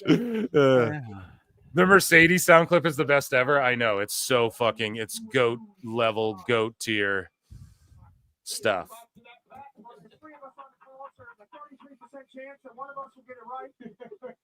There's they're doing Steiner math on commentary. There will be no Hulk Hogan tonight, by the way. And that has springboarded his career to where, like you said, he's held every title but this one. Okay, Chad, here, I got to show you this. I was sent this DM from Jose here. He's just roasting me again, the guy. Can you guys see that? Okay, there's a DM. He screen grabbed it. Damn, I sat through an hour of this monotone voice and you didn't even put my do not aggregate on screen. I'm sorry, bro. There was so many people chatting across both channels, Jose. It was so fucking many people. And I had to get it all off on time. Oh my God. And I'm opening fucking DMs there. Dummies. Yeah. See that? I've done it. So, but yeah. Pause, rewind, work it. I put the thing, flip it and reverse it. You see my DMs there. But yeah. No, there was nothing being said. He was just showing me that he was tuned in. And I was like, okay. Okay. Because look at the people that have held honky tonk man. And here's the thing I never want to get stooged. Storyline shit. Fuck all that. Here we go. Belly to belly. And we got Jesse the Body talking about, you know who won that title? I just called it the WWF because fuck what anybody else. F is for fuck you. I'm old. I live in the Baja. Have you ever seen anybody run the ropes as fast as Breaker does? I'm trying to think. No. It's amazing. Like maybe they say 23 miles per hour. Like maybe if you fucking timed him and Nathan Frazier, like maybe Frazier's flying them quicker, but he's also way lighter, you know? So it's not as impressive. Like it's impressive, but Breaker's speed for his size and like his muscle mass and everything, so impressive, dude. Oh my God. And he just got pole vaulted. Sheamus is him though, dude. The IC title hunter.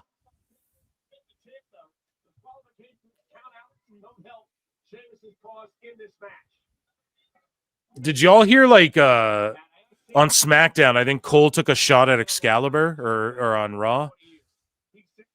I can't remember. He told, or Tessator, I can't remember who it was. They told Barrett to put the mask on, the Penta mask, and they're like, yeah, maybe it'll improve ratings or whatever if he puts the mask on at commentary. Straight shot at Excalibur. No, I don't know. Maybe on the chat. Let me know. If someone can dig that up, let me know. Oh. You can see both of these men every Monday night, Raw on Netflix. Lyra Valkyria, the brand new women's interview. It's the Trash Co guys. Oh, dude, the Costco guys, they're pretty goated. AJ Boom's goated. Watch this move, Bill. For AEW, man. They got to fucking utilize that guy more.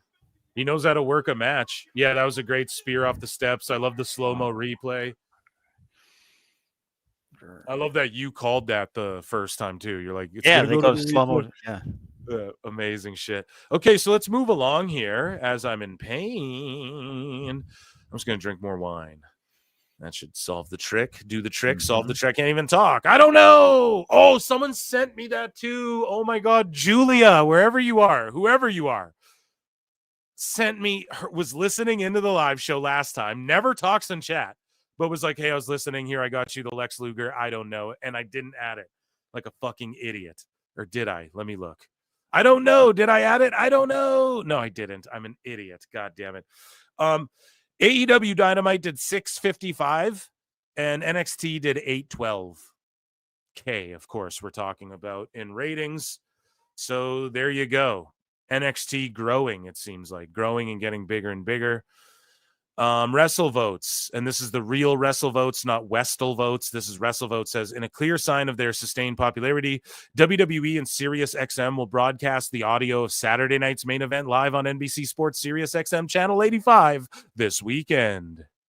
Very old school, hey George, to have it on the radio, which I love. This is a way to be innovative. This is the member berries. This is everything coming full circle in wrestling once again, as we talk about here. However, Sirius is hurting, but this is a good move for them because WWE is so popular, and maybe there's some fucking old timers who will be listening to the radio because mostly Sirius's demographic is like older folk now, you know, and so maybe they'll be listening to it or on there, and maybe they'll get back into the grabs. I don't fucking know. It's just a cool thing, and yeah, I like it, you know, even to this day. Like if I hop in the car and sometimes we'll just listen to the audio of the game, you know, of what's going on hockey-wise and stuff. A very Canadian thing, I would say. Yeah, there used to be a couple, one station back in Buffalo that I used to listen to that used to have WWF on there. So I remember that. It's pretty cool. Oh, this is right here. Oh, my God. Just mention what sounds you need. It only takes a couple of minutes. Well, thank you. That's Julia right here. Lugenkress. Lugenkressy. Cresta. Guten Tag. Right? I love it. Thank you very much. Always hitting me with the sounds when I say I should get this. Boom. Has it for me. So anyways, WWE allegedly wanted Alexa Bliss to return under her old contract, but her camp insisted on a new one. We already kind of covered that. WWE Titan Towers has been sold for like $3.4 million or something like that. Maybe they gave it to AEW. Maybe AEW spent their first check on it. Tony Khan. What do you think? End of an era? They're turning the Titan Towers into an apartment complex. What do you think about that, George? It's going to be top dollar apartments, I bet, in that area of town, huh? Yeah, dude, there'll be a gym there, we know, in someone's Yeah, office. there'll be a gym, and there might even be a secret tunnel to a plane. Somebody on Twitter said they got to use the black light in Vince's old office. I was like, oh, God. Yeah, you better just torch the whole thing. Yeah, they turn the black light on in there. Just torch the whole goddamn thing. Zarya, WWE. She says, y'all are funny. Life happens and you have to take a step back for a bit. I've got a whole career ahead of me. 5 weeks isn't going to hurt. Have patience, little ones, and remember, I see y'all. And basically, Zarya's came in with to NXT, came in with a huge bang. People are like, where is she and stuff. I guess she's out for 5 weeks. She might have tweaked something or something, but she'll be back and better than ever.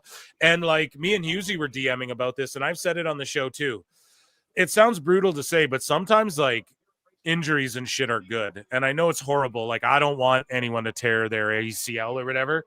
But sometimes these injuries are good to let the roster flesh out and to give people opportunities so that other people can come back. And then, you know, it's constantly moving and the roster's so bloated. I mean, I'm it's not totally. saying like, go ahead. Sorry. No, it's totally different now because if people get hurt, like you said, there's room for other guys to come in.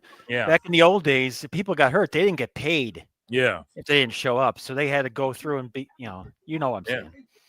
And now, like, Dragon Lee's taking time off for paternity leave. There's no fucking way you were doing that back in the day, dude.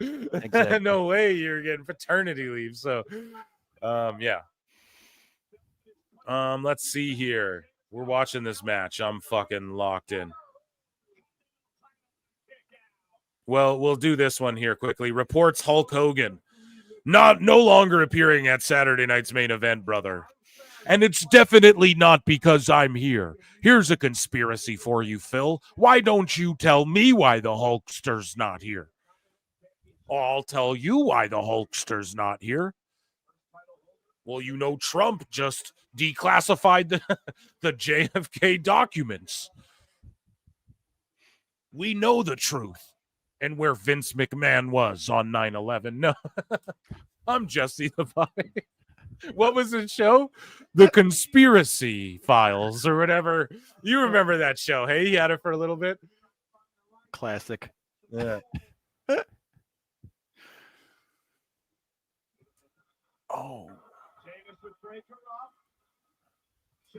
Oh my God, dude. Sheamus just walking around with the high cross before planting him with that razor's edge. The Celtic cross, whatever you want to call it.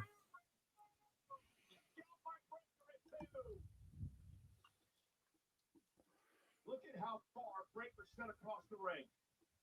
Sheamus took him from the top floor to the basement quick.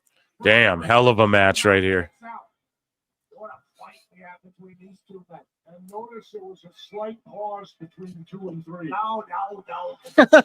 Jesse, notice there was a slight pause between 2 and 3. Always working the angle. Always has the conspiracy. I think his right hand slipped. He didn't get all of that, Mr. Governor. They're going to the wire, baby. The intense and powerful Breaker is taking over. He's got Sheamus wounded with bad ribs. And Sheamus, though. They're going to the wire. The live wire.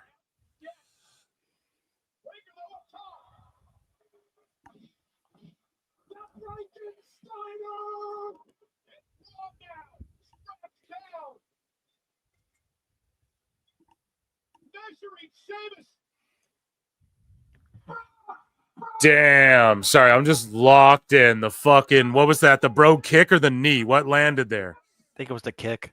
Yeah. Oh, foot on the rope. Amazing. Fantastical. Fan-fucking-tastical.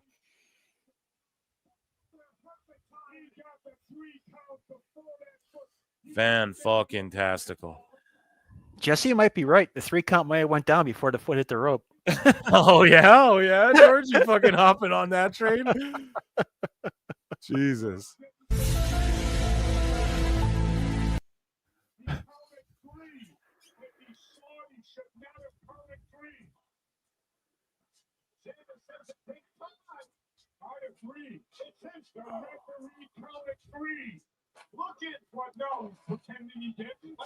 Oh, his stomach's hurt, shoulder tackle. Oh, there's the brogue knee or the whatever. I call it the brogue knee. Boom, the spear, diving. The way he dove into that too. Damn, fuck. Amazing stuff. Ooh. Amazing stuff, but goddamn. One day Sheamus is going to get that IC belt.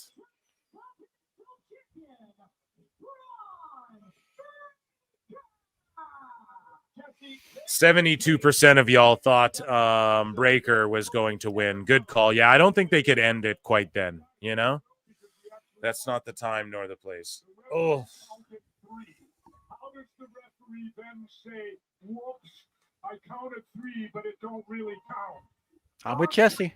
Ring awareness saved it. You're with Jesse. Oh, yeah? He did count 3 before the foot hit the rope. That's fine, but the referee counted 3. The referee counted 3, McAfee. You got to accept it, and the call was made. All right, Jesse the Body Ventura, thank you for joining us on commentary. And from one Hall of Famer to another. Is Jesse coming back for the main event? He better be, dude. I think so.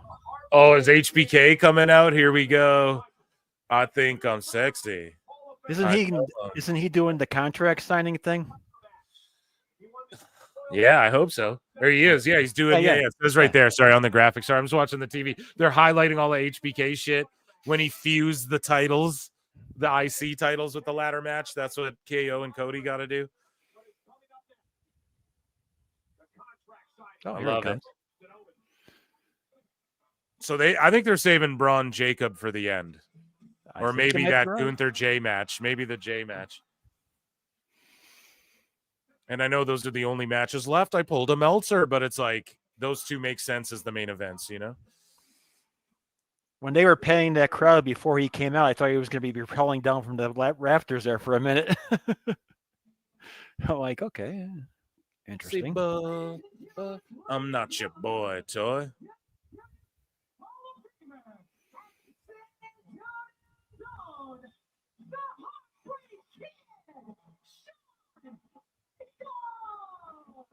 Yeah, Lillian Garcia's going off tonight, man. Hey, you don't think? Having a good night. It's a good night. Attitude Era, Mr. WrestleMania, the Heartbreak Kid, Shawn Michaels. See, boy, I'm not your boy, toy. Sexy boy. I'm just a sexy boy. Sexy boy. Here we go. Here we go.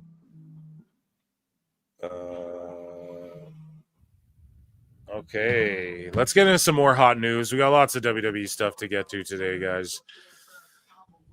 Okay, so Goldberg, Dr. Chris Featherstone says, I've been informed that Bill Goldberg is not scheduled to appear on WWE Raw this coming Monday and is not in any creative plans for the show.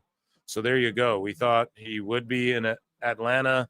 Featherstone saying he's not. People get triggered because Featherstone's been right lately, so I'll just say he's right on that one. Royal Rumble, dude. There's now this shit jumped, I swear to God, over like 2 days, it jumped up another 4 or 5K sold. So it was originally set up for like 56,000. They had like 54K tickets sold. They're at 60,451 tickets distributed, and they're set up for 62,000. The Rumble might outdraw WrestleMania, dude, which is absolutely. You what?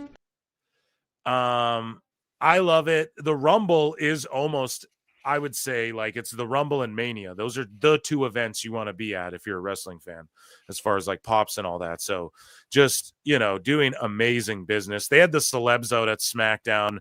Here's Matthew McConaughey. I don't want to get Don Stevens for this, but there you see it. Matthew McConaughey, and Kevin Owens was talking shit to him. He's just casually out at a SmackDown with a supermodel. Like, what the fuck? That's how fucking mainstream. The crowd's going nuts for him. Shane Gillis, okay? Comedian Shane Gillis. One of the only, like, funny comedians remaining, and then he chugs a Bud Light, of course. Boom. He's on that show, like, Tires on Netflix or whatever. He's a stand-up comedian. I don't know. He's a funny dude. And then Tony Hinchcliffe is here. He's doing the Too Sweet. He's with Shane Gillis. He hosts Kill Tony, which is like the biggest live podcast in the world, technically, because like it's an actual live show or whatever. But yeah, I don't know. They're just all sitting in the front row, and that's how it goes down. Here's Shane Gillis meeting Cody Rhodes and marking out over the WWE Championship. So let's see this. Thank you. You too. Nice. Thank you. That's awesome. Oh man, bro, thank you so much. That's as cool. Yeah, He's saying thank you so much, Cody. He's like, that's as cool as it gets. Staring at the belt itself, probably having a little boy Mark fantasy. And Shane Gillis is a comedian, yes, but he was also, I believe, a D1 athlete, I think, or D2 or something. Like, he was a really good athlete in football, and just not good enough to be like NFL level. You know, I think he might have gotten to that level, though. I think technically, I'm not sure. I think he technically was on a NFL team for one game or something like that. But yeah, bro, thank you so much. That's as cool. Yeah, it's that's as cool. And really awesome to be. Hell yeah, dude. Mainstream. Moving along here. Raj Giri says, here's an interesting SmackDown versus Fox stat. It looks like SmackDown will wallop Fox when the final ratings come out. That would mean that SmackDown will have beaten Fox programming 13-7 since moving to USA, despite Fox being in way more homes. And 2 of the Fox wins were MLB playoff World Series games. Where you at, Meltzer? The best guys, Tony Khan. Where are you at with these stats? And for all those people, what does your boy fucking Phil say on the show forever ago? 5 ever ago, 6 ever ago. I've been saying it, dude. Fox admitted they fucked up. They were unhappy with the advertising, but they fucked it up. They sort of copped to that. So anything they say about WWE is sour grapes. Boom. They go to USA being in way less homes and they're whooping Fox at the same time. Fox wishes they had them. It was Fox's bad. Okay? You guys got to understand that. These companies fuck up. Yes. Oh, I'm critical of WBD. Oh, I'm being critical of Fox too, guys. Right? People are critical of USA. I think they played this thing very fucking smart. I think they were very smart, and they got SmackDown for 3 hours on Fridays out of it, and they're fucking grateful for it. So there you go. Omos. I'm not going to play the clip, but he relinquished his GHC Heavyweight Tag Team Championship because he's leaving Noah to return to WWE. And he just gave the belt to like one of his homies out there. So he's coming back to the ring. And let's get back into Saturday night's main event here. They're talking about $1 Million Man, Dory Funk Jr. Round of applause for fucking Dory Funk Jr. I didn't know he was still alive.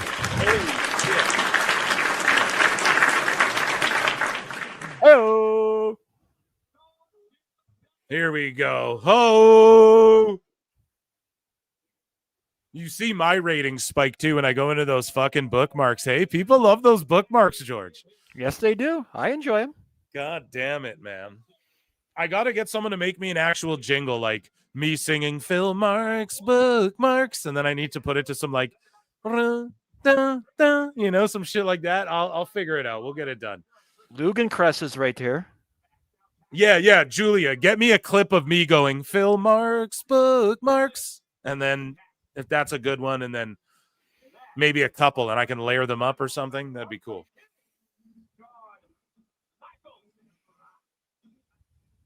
Yo, Dory Funk immortalized in Fire Pro Wrestling with that spinning toe hold. Word, bitch. Fire Pro like a motherfucker. Yes, dude. Absolutely.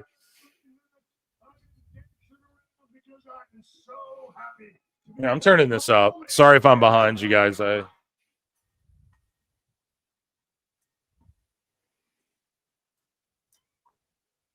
I have been given one job here tonight, and that is to walk out of this ring with the signatures of Kevin Owens and Cody Rhodes. Here we go.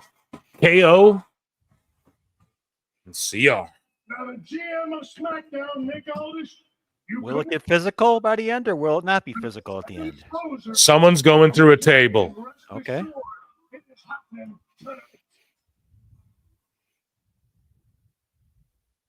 If only the bad guy. If only the big man and the medium-sized man and our special secret friend guy, buddy.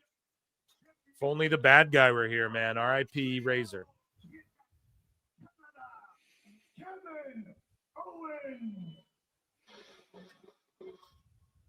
Y'all see Kevin Owens on SmackDown wearing a fucking Naomi hoodie or a Naomi shirt during his match? Y'all see that?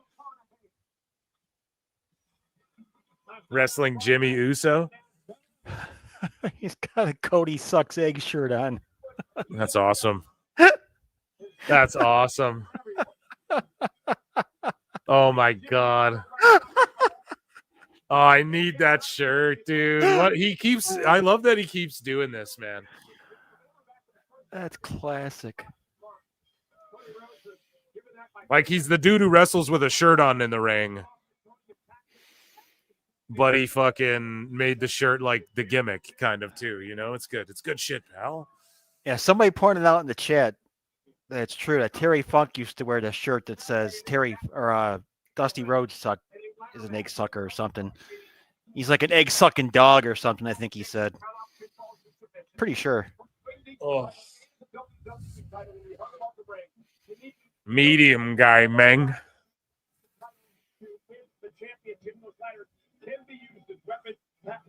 Poll in the chat, is someone going to get super kicked? No, that's I'm joking, but let me know in the chat, is someone going to get super kicked? And thank you all, like roughly 200. Whenever I go into the bookmarks, it goes up to like 220, 200 and shit. Thank you all for hanging out on a Saturday night. On a Saturday night, what goes up must come down. Don't let me fall.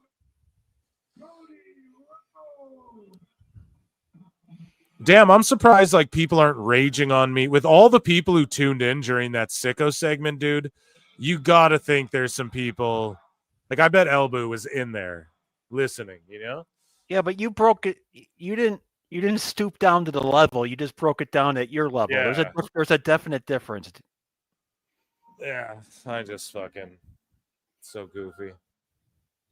Out of control. Let's just mark out for Cody, chat. Let's do it. And when we have a special tale of the tape too for the Strowman Jacob thing that I bookmarked. It's awesome.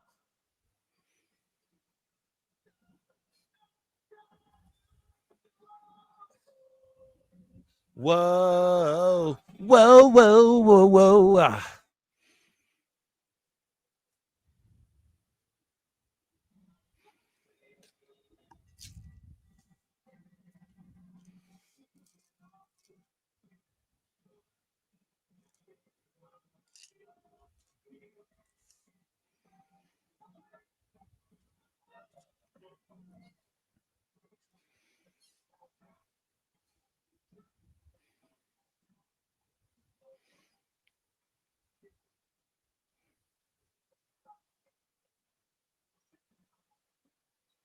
How do you think these two guys are going to do in a ladder match, Phil? I think it's going to be a lot of like not high spot stuff. Obviously, we'll see like one bump off of a ladder. Like I could see a power bomb off, and I don't mean like both guys up top, but maybe like KO bombs Cody off the middle rung, or a tip to the outside. There will be a spot where we're all like, holy shit. But I just think it'll be a lot of stuff where we're like, oh, fuck, like they're going to maim each other, you know? It'll be a lot of stuff, like brutal stuff, brutalizing each other more than swanton bombs and shit. You get what I'm saying? Mm-hmm. Yeah, so I think it'll be a great match, though, for sure. It'll be akin to Razor Sean. I'm sure of it. Rabid Wolverines LC Killer 17 for $5 says, I don't feel bad for the people who are watching Collision tonight. Yeah, I'm already in pain. I'm like, There's no fucking way I'm turning that shit on tonight. You know what I mean? We'll give Collision a big explosion. No, here, I got a Collision for him.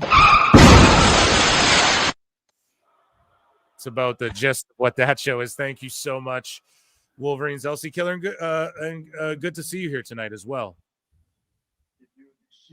Oh, this should be a good ladder match. I agree, Rick Shaw. Mike Saucelays and my ADHD is working tenfold. Mine too. I'm drinking wine too.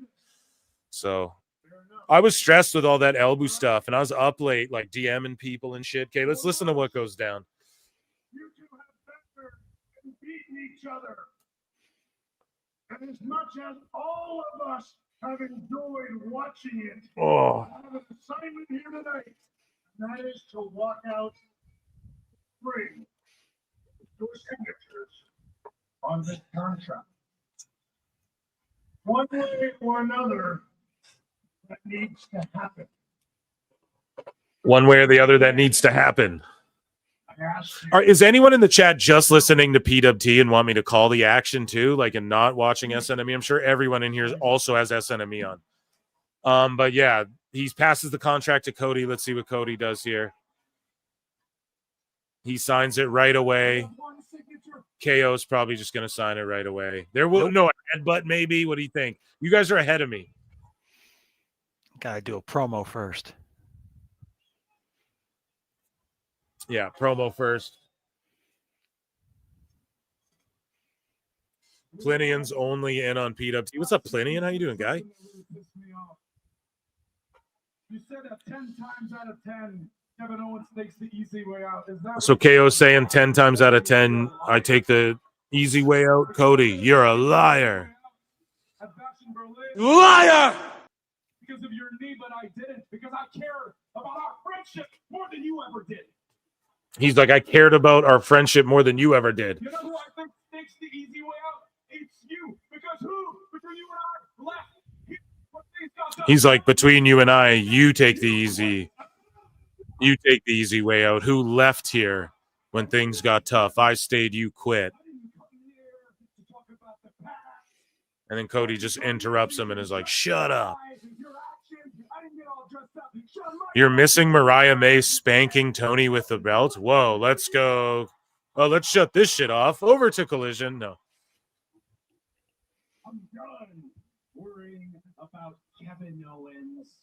Instead, I need to focus on who I am defending this championship against at WrestleMania. So could you please sign the contract?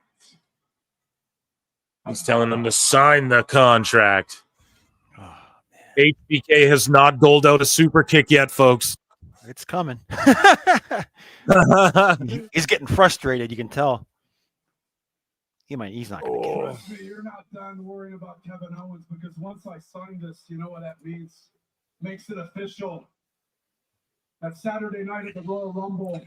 Yeah, my arm and shoulder are killing. I feel like I've been put through a table, folks. Don't you guys in Canada have good health care? We can go get but that don't do. I got like nerve. Like I fucked up my back years and years ago. They wanted to operate on it. I was like, fuck that.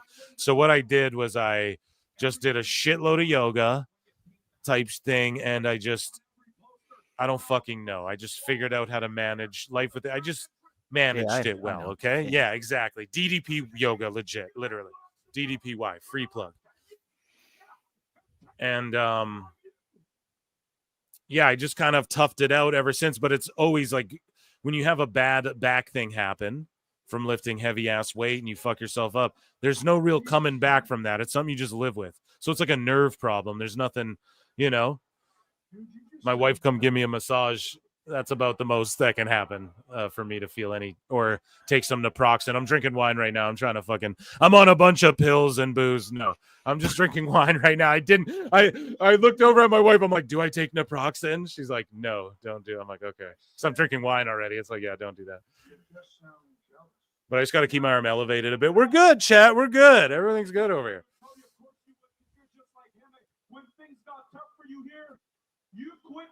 So, like KO's just saying, you quit too, Sean. You lost your smile and quit too when things got tough. You're a quitter too. We might see a super kick. Yeah, we might actually get a super kick. Yeah, I'm stroking out. Yeah, I smell burnt toast, dude. I'm possessed by evil. Yeah, DDPY though legit. Like I swear by that. And just like eat healthy so you don't get inflamed and shit for real, you know? And that's big on my wife. Like, oh, she fucking cooks well for me and shit. So not lately though. I've been eating all type of shit. Glizzies with only mustard and no ketchup. Fucking weirdos. No. Yeah, dude, we might see a super kick happen. I'm waiting for it. Gentlemen, there's only one thing left to do, and that is to take these championships. Oh. It's a glizzy. I'm just being stupid. It's a hot dog, bro. It's what the kids call a hot dog, you fucking boomer. No, back to SNME. Yeah, dude. They're both hanging the titles above the ring. This is awesome, dude. I like that they do it. It's like symbolic, you know? Yeah, it's a good move. I like it. Yeah. Do you think they unveil a new belt the next night on Raw or whatever to whoever the winner is? Or the next SmackDown or whatever? I don't know. They have too many belts now.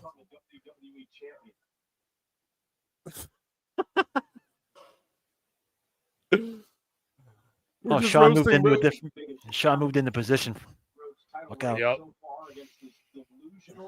Someone get Marty Jannetty out here. McAfee, Cody sucks egg shirt finally goes over. Moose knuckle glizzy is what my girlfriend gets. Giggity. Giggity. Shout out Quagmire. No, ketchup does not go on a dog, dude. Only mustard. Yeah, that's right. And if you don't think so, try it my way and then get back to me on that. Oh, here it comes. Bill, don't miss. T-shirts coming soon, maybe. And relish. Yeah. Oh, yeah. I fuck with peppers and all that, dude. You put onion on that, banana, whatever pepper. Oh, yeah, dude. Oh, here it goes. Oh, no. Oh, it came in the way I didn't think. No, HBK's got to get one in. He can't not. Oh, I'm ahead of you. Sorry. He can't not get one in. Yeah, you're ahead of me, dude. I'm sorry. I spoiled it. That's fucked, though. Now, do you think that leads to something, or do you think that's just a one and done? Like, you know, KO's going to want to show up at NXT and maybe put HBK through a fucking table or powerbomb him or something for that shit, right? That's a one and done. That was just for that segment, I think.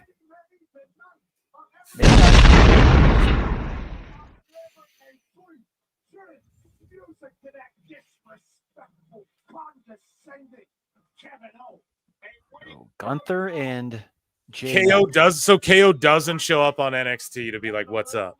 I don't think so, no. Told you the table would be fine, yeah.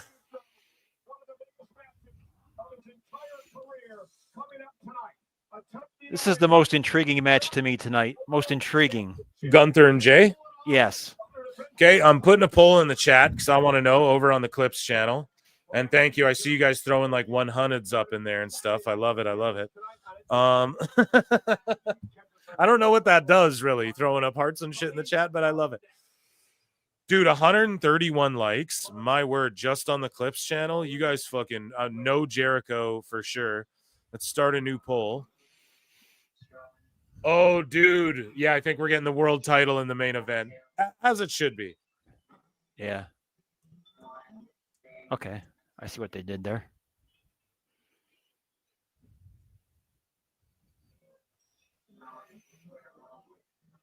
Bicep 25.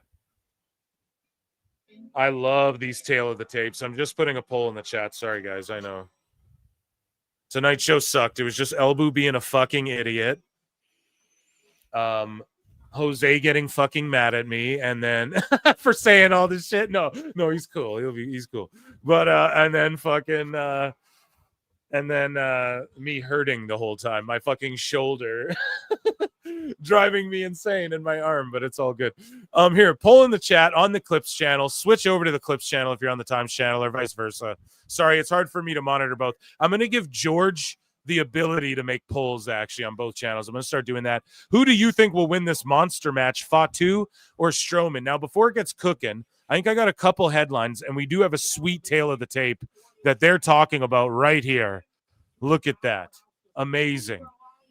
And it's different actually. So 6'8", 6'2" for Strowman. 355, 287 for Strowman. We'll get into that as the entrances happen.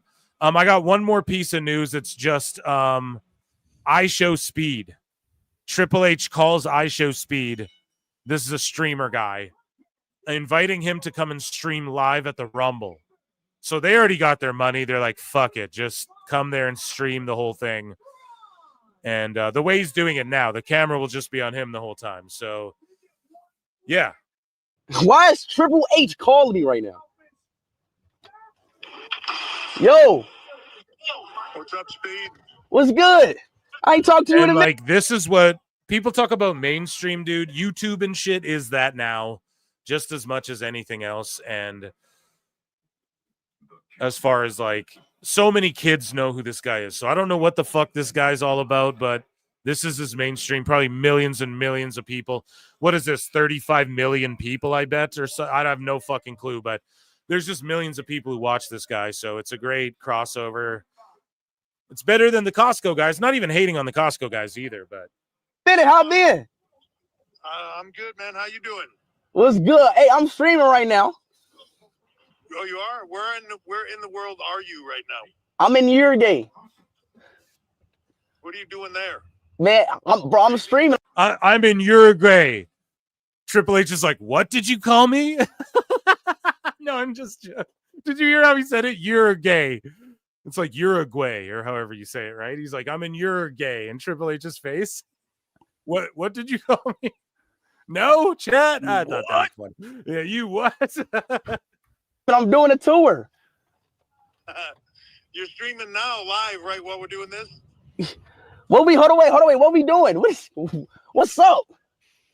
What's going on? Well, I'm out in San Antonio, Texas, getting ready for Saturday night's main event tonight. But I wanted to take a minute. I want to give you a call. I want to see if you want to come out to the Rumble next week. Next week?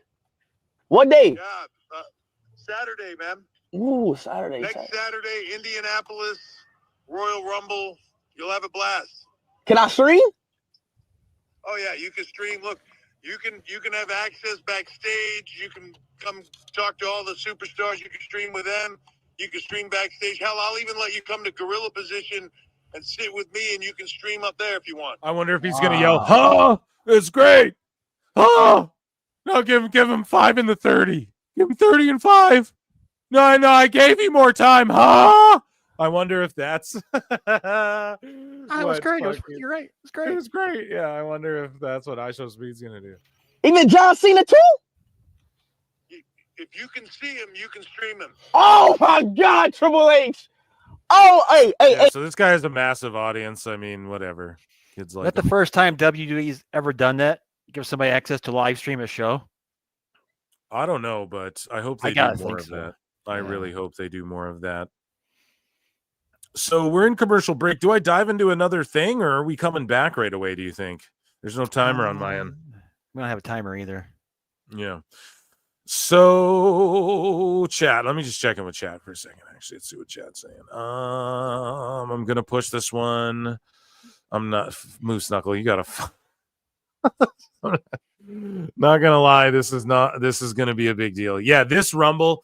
I said too, this is gonna be like the biggest, the most important of all time, and people are like, "Oh, come on, I get it, the size and the money it's generating." No, think of the names in it and their value, and just. Like Cena is on his last run. Punk, this could be his last Rumble or two. For real, man. We have The Rock could just appear in this thing. We don't know. Could be his last Rumble or whatever. You know, I don't know. So I think it's one of the biggest ever. I truly do. And I think literally and figuratively and all, you know, hyperbolically, however you want to say it, you know. We're asking more questions than there are answers. So that's good. Yeah. The Rock number 30. Exactly. Why not? And it would work in kayfabe, dude. It would work in kayfabe. Bipolar mind droppings. The Rock number 30. That would be awesome. Okay, well, I mean, I don't know. Nothing's coming up on my screen. So AEW news. Oh, they're coming back shortly. Okay. All right. They just did an SNL commercial, so that means they're coming back now. Yeah. Okay. So we'll just go back to WWE then, because I just want to really watch this monster match here. This is really the match I've been looking forward to. I know you're saying Gunther Jay is intriguing to you. No, Do you it's think intriguing. they crown Jay? I love it. I love that match, but do they crown him? I don't think it's his time yet. No, I don't know. This match right here, dude, is like, okay, now we're going to see Jacob shine. This is going to be something. Yeah. Julia for the soundboard. Yeah. I just hope Braun can physically make it through this match because Jacob's going to put him to the test. I'm telling you guys, X-Files, or am I just, is this a spoiler or is this a,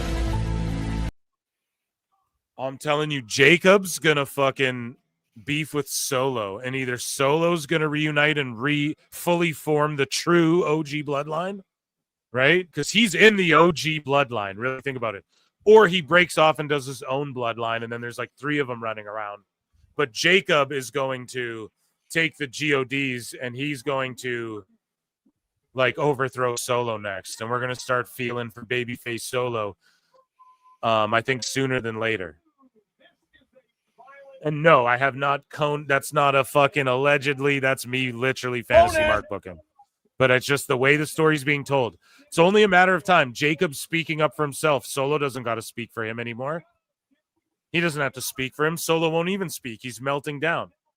And you can see it's only a matter of time before Jacob's like, well, dude, like, you're a clown too. You know, you belong with those other dudes. You couldn't get it done. And I could see Jacob beating Roman one-on-one one of these days too. For sure, dude. You don't think? Does anyone think that? Am I off on that, Georgia chat? What do you guys think? Jacob beats Roman one-on-one? I could totally see it. In a couple years, yeah. Not now. In like a year or two. Yeah, absolutely. Like I'm with you. In the next year, I think. Yeah. I think he could do it, man. I'm buying what you're selling. Yeah.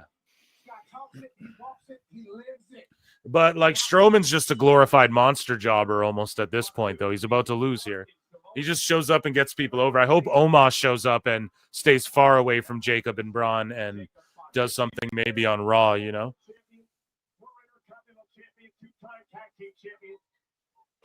Former strongman competitor, 380 pounds of Braun Strowman. Oh, and Strowman showing off his strength and power to Fatu. What do they say, Pat? So they just put individual tickets on sale for WrestleMania? What did you just say there, my friend? Individual tickets are on sale now for WrestleMania. You look at the bottom of the screen there. Yep. Okay. I suppose so. That's amazing.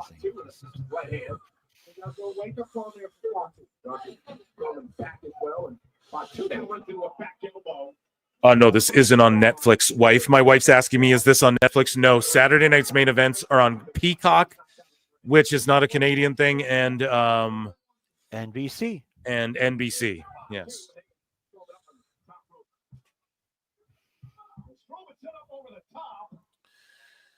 I see super chats coming in. Let me check them. SWAC fan 100 for $5 says, only a matter of time before Jacob tells Solo, shut your ass up. Yep.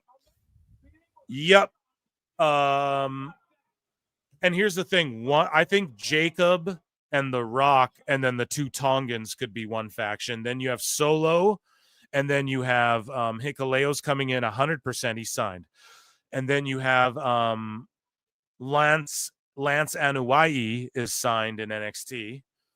And then Zilla Fatu is basically a WWE ID guy. So I know that's not like a public thing, but he is. Okay. So like back when they had Jordan Grace and Hendry scouted out and everything, you know, like Zilla's one of those guys that he will be in WWE. So I could see like Solo maybe starting or like Jacob starting a faction with those guys, and then someone aligns with The Rock, and then you have like 4 versus 4 versus 4 type thing. Or maybe I'm thinking too much, and maybe it's just the story of, think about it, Solo's in the OG bloodline. And maybe the story is Solo returns and redeems himself as well, right? But it's only like Jacob. It's not. I know people roast Solo for his promos. They're not even that bad. He's actually really fucking good for where he's at, like in his career, as far as like years put into the actual business. But so like I never shit on him for that. I think he's really good, but it's only a matter of time before like Jacob is like light years ahead of him, though. Even though Solo's really good, you know. And sorry if I'm fucking up what I'm saying. I'm in pain and I'm wine buzzing. Okay, Freddie Velasquez for $5 says Jacob Fatu is going to be 1 in the Rumble and last all the way through, but he won't win. I agree. What I think, and this is what I would do. Maybe not. Who has the record? I think they had Braun Strowman break Kane's record for the most eliminations, but it was in the greatest Royal Rumble that had 40 or 50 guys, so it doesn't really count. I think you give that to Jacob. I think you give him the most eliminations, but then we see some dissension there between Solo. Like maybe Solo tosses him out, or like, you know, and then it's like, what the fuck? I could totally see that. So, and also LA Knight could get involved in this match too. Don't overlook that. SWC fan again for $2. Honestly, I like Solo's promos. He's really not bad, bro. I know. I've been saying it the whole time. He is not bad at all. People are too harsh on him. They had him main eventing every Raw and SmackDown for the longest time, for like a year straight. He came up from NXT, and then he just main evented like every Raw. He was in the main event, dude, in some form or fashion. And then they give him the mic, and he's not bad on the mic in any way. I don't even know why people think he is. They're like, oh, his matches are boring. Yeah, he's a big Samoan guy. He does power moves. I get it. It's not for everyone, but it's the storytelling. So his mic works great, and I think we'll see 3-way tribal warfare, or just maybe it's always the simplest answer, right, guys? Just in life, always remember, it's the simplest answer is probably just the answer, you know? So the simplest thing would be, well, Solo ultimately is an OG bloodline guy. So you bring him home, you get him, because even his heel run, like I'd rather see a Jacob heel run doing what Solo was just doing. So Solo goes back with the bloodline. Somehow they forgive him. He redeems himself, right? Redemption. That's how we get behind him. And then Solo maybe creates his own bloodline with the Tongans and all the young Samoans and Tongans I was just talking about earlier. And let's get back. The show's on. So thank you. Round of applause, chat, for the super chatters, and just all of you for being here. It's Saturday night. You could be anywhere in the world. You're chilling.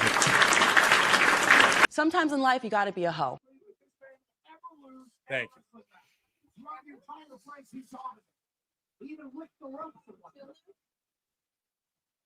Strowman with a big slap, blocks Fatu's right.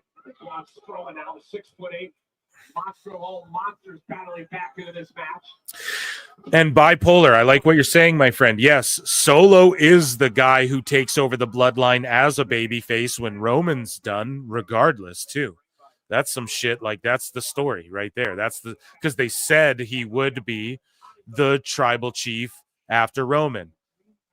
They didn't say he'd fucking overtake it, though, the way he tried to steal it. But to earn it, that will happen. That's part of his redemption arc. That's storytelling. Chat gets it. Tony McCann, why don't you just tell Ibou all your secrets and get in real fights and then try to pretend like it doesn't happen? And that'll work. Sorry, guys. Watching Braun run hurts me. Oh, dude, he's fast for his size, too. I don't care what anybody says. No, he can't run anymore, though. His knees are I know, but he's still quick. Like, he's got that pigeon foot thing going on, but that's just from, he can still go. Like, he showcases it all the time. Look at him. Ouch. Damn, and look at Solo. Pardon me. See, we're calling him Solo. He's going to usurp Solo, dude. The true leader of the bloodline, Jacob. Look at his selling, too. How he just flies over the table. knows where to be and when to be and everything. He's such a good man. Oh, yes. Amazing. And these new announce tables don't just collapse. So when they do collapse, we're like, holy fuck. You know, they really just upped it. Everyone's announce tables collapse. Fuck it. Ours won't, you know? I love it. It's going to take some effort to break those things now. Yes. He was running slow there for the spot. Well, yes, for the spot. Yeah, you got to give your guy time to set up. I'm saying, like, Strowman's a legit athlete. Yes, he's getting older. Yes, his prime was before when he was flipping over vehicles and shit. But no, he is quick. Like, he's even just the shape he's in now for the stage of his life, you know, where he's in his career. Samoan butt splash. Thank God Jacob didn't twerk before it like every female wrestler does now. Just kidding. I'm not mad at any ladies twerking, but like Mitchin was twerking before the butt splash on SmackDown, and then they just started beating her ass, and I thought that was hilarious. I was like, that's why you don't do that, you know, in kayfabe, you know, that's why you don't waste time doing that shit. And it was good. They psychologically worked it into the match, so it got over. Yeah, so like Strowman's really not selling these head bounces good with the butt strikes. I'm sure like he's really not even connecting that good. And Jacob's trying, but Braun is like he wasn't like leaning into it. And I get it. You don't want fucking concussions, but okay, that's a DQ. That's a DQ, right?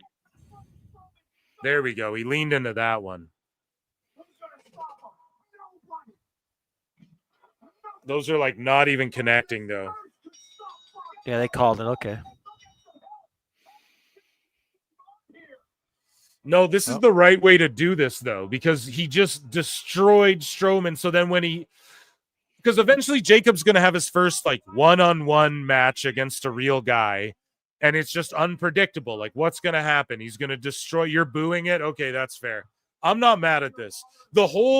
Jacob's whole gimmick is he shouldn't even be in WWE. He's a savage animal that can't even come in the, like, you know what I mean? He was unwanted and you unleashed him solo. How could you? Oh, so I love it. I think this is what you got to do. And look at Strowman bleeding, the color. I wonder if it was a condom filled with pig's blood or I'm joking, guys. Come on, chat. No, that's his mom. Oh.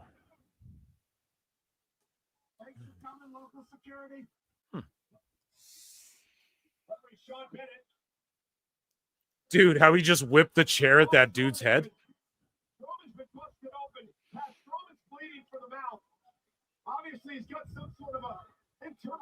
I hope Jacob just starts knocking everyone out. Nick Aldis is out here. Davari, Petey Williams. Do whatever he wants. What he's going to continue to do is suck. They're doing so good of booking him as just a fucking dangerous. And I mean, at this stage in Braun's career, what really should he be doing? Putting over guys like Jacob Strong, and you know, he's getting paid. He's there.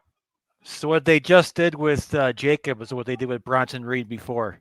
Yes, exactly. And the reason they're doing it with him is because Reed's hurt right now. And that's the element of chaos Reed added to every Raw. Whenever he showed up on screen, you're like, oh, fuck, he's going to destroy some shit.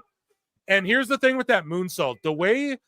The size that Jacob is and the way he pulls that move off so effortlessly, dude. It's insane. And the crowd's chanting one more time like he's over, bro. He's so over, man. That's the problem. The bad guys get over. Look how gracefully he just pulls off another one. And he has that hang time so everyone gets out of the way. And it doesn't look fake. It's not like he sets up this moonsault and everyone's like, hey, get down from there. No, he just springs up there like a fucking gorilla springing up a tree and he fucking flips through the sky like he's amazing. He's amazing, dude. He's Keep your eyes on it. And they're all chanting Fatu. They're all chanting Fatu. He's the heel. That's the problem, dude. That's one problem with wrestling. People should be wanting his head on a stake, but instead they're like, do him more. Get him more because he's so good. We can't help but love this guy. And that's why I thought WWE was going to bring Jacob in as like the dancing hip hop, look at me flip guy. I truly thought that's what they were going to do at first, but no. This role's been good. And at this stage in Strowman's career, he has to just be getting guys like this over like this, you know? So Jacob just looks like $1 million.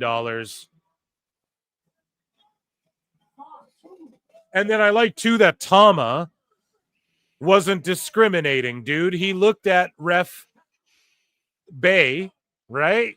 And was like, what's her name? Ref Bay on Twitter. I forget her name. He looked at her and was like, you can get it too. No, I'm obviously making a joke, but he was like, even the women that were in there separating shit, he's like, back the fuck up. You know, Thomas in everyone's face, like, no, get out of here. That was amazing, dude. What a segment. What an amazing segment. Round of applause for that segment.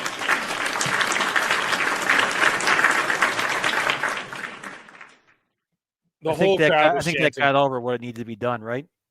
What's that? Sorry, George. So I think that definitely got over what needed to be done. Yeah. I mean, that was great shit, pal. I don't know what else to say, man. Good stuff. Let's remove that from the bookmarks because it just happened. Okay, commercial break. Do we get into some fucking AE wubs or what? We might as well. So AEW files. Oh, wait. Let's play the goddamn. Sometimes in life, you got to be a hoe. Son. Duh. Wait, I wasn't ready, George. Hold on, George. Do it with me. Again. Okay? Hold on. Ready? Hold on. E-E-G. Oh, so E-G. D. Son. Da. Sorry, one more time, guys. Everyone together now. Chat, everyone. E-G. Knee. Son. Da. Okay, we got it. I think we all were on point that time. Okay. So AEW files Captain Insano trademark ahead of potential Paul White Big Show return. Captain Insano. So he's going to be the guy from Waterboy, Bobby Boucher. I was literally saying this a long time ago, and I tweeted this out. Dude, it's a kid playing with toys. My Captain Insano doll came in the like, what the fuck, Captain Insano? Lionheart, Chris Jericho. Here's a throwback to Jericho 15 years ago in 2010, almost to the day. He said, Bischoff's right. I can't headline in TNA because I'm not in my 50s. But he headlines in AEW. He's like one of the main dudes on AEW in his 50s. How funny is that? So, moving along here, the Elbow Stoogeth. We covered that. Sheets be sheetin', I tweeted out here. So, Dr. Britt Baker responds to Elbow, I believe, or Fightful or something, but she goes, I understand we as performers are expected to have thick skin through opinions and lies we read about ourselves, but spreading lies about my personal life is just low, weird, and something I won't tolerate. I've never cheated on anyone in my life. # tell your source. How do you like them apples? So Chris Featherstone hits us with the latest on the partnership between AEW and WBD. And he says that he's been informed that ratings are indeed a factor that goes into evaluating programming decisions. Oh, no shit. Oh, no shit. I had some dumb idiot try and tell me that. It's just, no, we're not even getting into it. It's too much tonight. I'm just like, idiot. No, I'm in pain. We're not getting, just these idiots are saying like 300K on a Saturday means more than NXT doing like 800K on Tuesday, or, you know, 1 million viewers on a Monday, 5 million, whatever it is that Netflix is saying on a fucking Monday. Just shut up. You guys are squirming around. You're worming around. I put it out there that it's tier based. And I'm just talking shit because this is what people have fucking suggested or floated around who are smarter than me. So then I just say it. And then, hey, if it's right, prove me wrong. I want Alvarez or Meltzer, any of these people, to show me that I'm wrong, but they won't do it for some reason. Could just shut me up. Right? That's all it boils down to. So, yeah, this is increasingly relevant considering the nature of media today, where fans, and I give the credit to Husey. Husey DM'd me and said, Phil, I think that they're fucking giving us Edge and Jericho for free because he's desperate. It's tier. Like, he's the one, and he never heard this. This is him, just, he's a smart guy too, you know? Anyways, engaged across linear, digital streaming, and social platforms. That being said, WBD, pardon me, has a successful more than 5-year relationship with AEW and look forward to continue collaborating for many years to come. Yeah, just peel off the top. You get yours. No matter what, you can just dibs a little money off of AEW shit, and then Warner can distribute it into whatever they need to. I'm just sure of it. So, former AEW talents on the screen. yes. So I was just, that's why I got distracted there. So back over to the Federation. We'll skirt over back to AEW news when we can, chat, okay? I see Gerg. They backloaded that contract like a sports ball contract. 185 million average year, but it's not. The 2 option years and 3 and 4 are higher. Wait, listen. It is what it is, okay? It's just they're sweating right now. You can fucking tell. And I'm telling you right now, Max numbers don't do anything. They're just inconsequential. They just lost a few TV viewers who watch it on Max. So, and it's backloaded based on like incentive. If you hit certain things, that's what I think. That's what people smarter than me say. So I'm willing to believe that because wouldn't be the first time people smarter than me are fucking right about this stuff. And I study the business. Sent you everyone in the chat. Round of applause for fucking Julia Gulia here. Send to the Tama noises for me. Like, what the fuck? Someone get Julia a membership. What the fuck is going on? Max doesn't mean anything. Yeah, no. I learned the TV deal. I study the business. Gotta learn. You have to learn. Brian.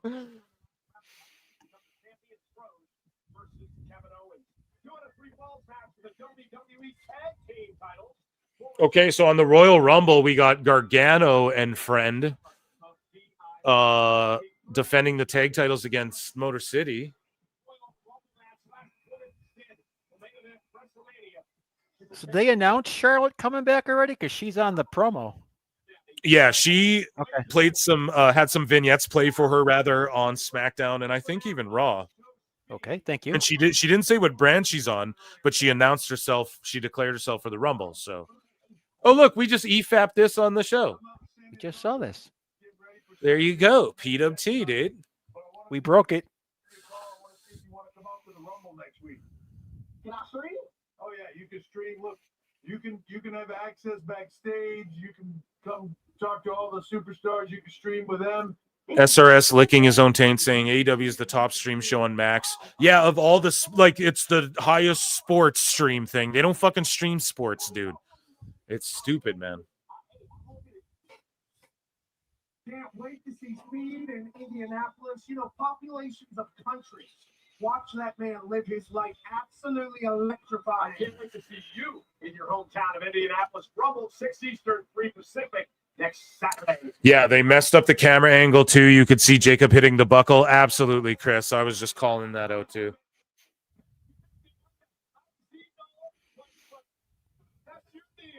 Oh my God, can I get a yee?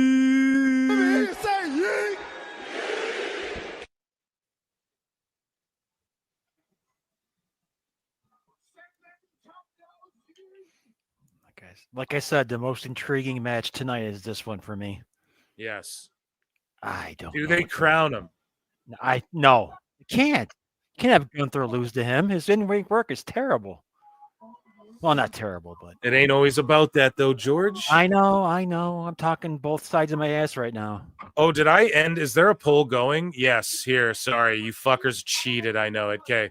I'm going to put a new poll. 93 say Jacob, you sons of bitches. It was a DQ. You're all wrong. I win. Now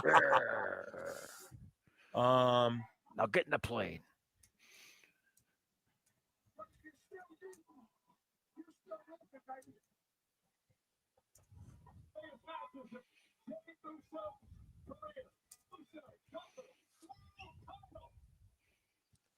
Okay, so I started a poll in the chat on the Clips channel. Make sure you go and check that shit out. and let me know what you all think there. Who's going to win, Yeet or Gunta? Who's going to win the world heavyweight title matchup here? Let's dive into some more AEW news, guys. So AEW reportedly among top streamed live sports events on Max, and it just phantom went away. So yeah, that they just don't stream sports really. I don't think. Maybe someone could pull up a chart or something. Fight Oracle responded to this Chris Featherstone news and said they could get a nice UFC package for the money that WBD is spending on AEW. Would give them a major league feel rather than sort of being the B-level sports platform that they are now. If you guys aren't following Fight Oracle, go ahead and do so. Tremendous insight on fighting and pro wrestling and investing in general. So not talking out of their ass.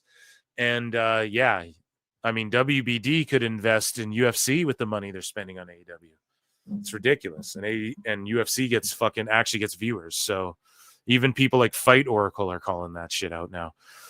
Wrestle Purist, Ibou, Booker of the Year 2024, 44% of their audience even said Triple H. So how the fuck could you not?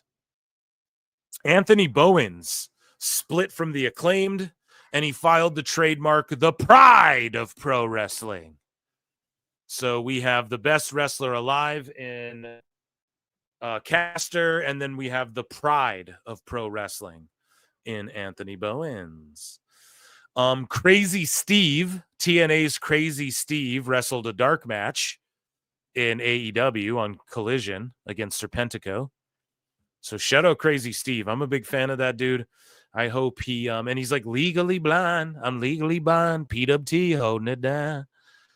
AEW reportedly has no plans for Jeff Jarrett to win the AEW World Championship. When I saw this, I was like, and even Conrad Thompson was like, come on now, Eric. Oh, come on now, Phil. Come on now, Sean Ross Sapp. That's not very fair to gossip about myself and Jeff Jarrett. Actually, it has nothing to do with me. However, oh, come on now. That's not very fair, right? To say there's no plans. He could make a run at the title. I'm definitely here for it. I'm here for it, Jeff. But yeah, dude, why would you report this? Like, this is the shit I don't get. I don't get why you would betray friends and why you would report some significant storyline thing like this. This is why people don't tune into the show either, because, oh, Jeff's not going to win the belt. Well, then fuck it. You know, someone like Conrad. Oh, well, golly gee shucks, Willick, I can't tune into the. Oh, come on, that's not very fair. Now I can't tune into the show. I'm a little wine drunk right now, so I keep saying turn when I'm trying to say tune, Eric. It's not very fair. It's not. Oh, come on now, Eric. It's not very fair to judge me for that, George, sitting backstage snickering. Yeah, dude. Shout out Jeff Jarrett. Too bad. We knew you're not getting the belt, but they just want to shatter kayfabe for everyone. Ricky Starks' merch got pulled. Also, just like Ray Phoenix. Hashtag free Ricky. Here's a hilarious one. So here's Mercedes Monet, and I quote tweeted this. I was like, imagine having millions of dollars in the bank and hating your fans this much. She fucking hates her fans, bro. You just see these interactions. Watch this one. Watch what she's saying into the, like, who's commenting to her? All you people commenting. It's the Ibous, her biggest fans. Debut Monet, bro. I hit Tony with the debut Monet. Fucking clowns. And she's all stressed out. She detests her fans. Imagine being this rich, being on TV, having fucking private buses and planes and shit, and detesting your fans this much. We need you in the what? We need you in the what? We need you in the what? You know, fuck up. My cousin's a Snoop Dogga. Drop it like it's hotta. Drop it like it's hotta. No. Tired of it. I'm tired of the fucking fans. I have millions of dollars. CEO. Leave me the fuck alone. I feel like that company just sends all these little bots. I feel like that company, WWE, even though I used to work there and I'll need a job back there one day, They just send their botsa, and there's definitely no botsa like AR Golda and West CEO Mercedes Monea, who literally has my name in his name. They're definitely not NPC trying to bot farm click for bot engagement revenue on Twitter every month. Just the Federation. Ugh. And puts in the system to write to my TikTok to ask. Those fucking bots are why you got so many goddamn dollars in your bank account from Tony Khan. Tony Khan bucks, as we call it. Same questions every time I get online. When will you? Hey, I miss. Oh my god. Wow. You guys gonna be doing this 10 years from now too? Tired. But I want to see you go back and lose. But you're a TV star, and we want to see you on our TV show because you got paid millions of dollars, and we were promised that you'd be on our TV show, but you're not on our fucking TV show, and so we just want to see you on our TV show. Like, do be a wrestler. Fuck off. Can you believe that they would ever expect Mia to be on TV and do a drama? Is she the definition of see you next Tuesday?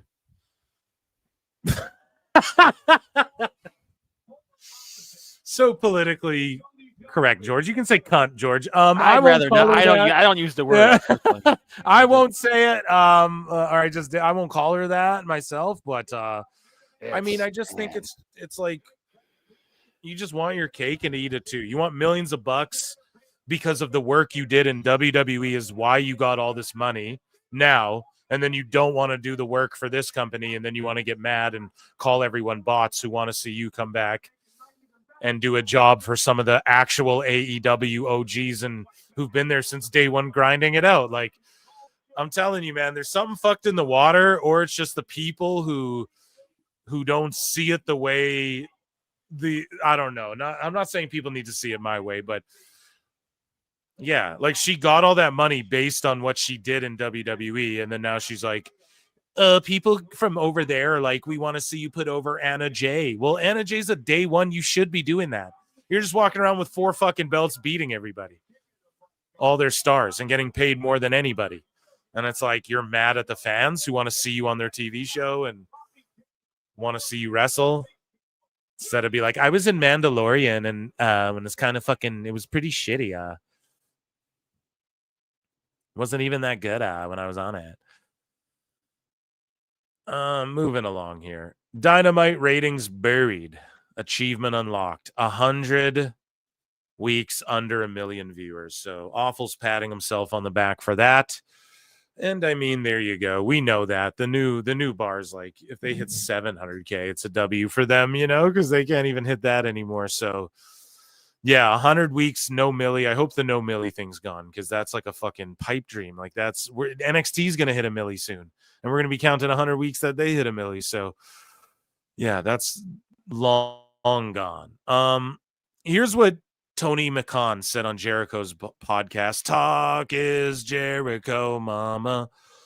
This is what he said in 2021. We're not looking, and this is no offense to anybody, but we're not looking for names from other organizations.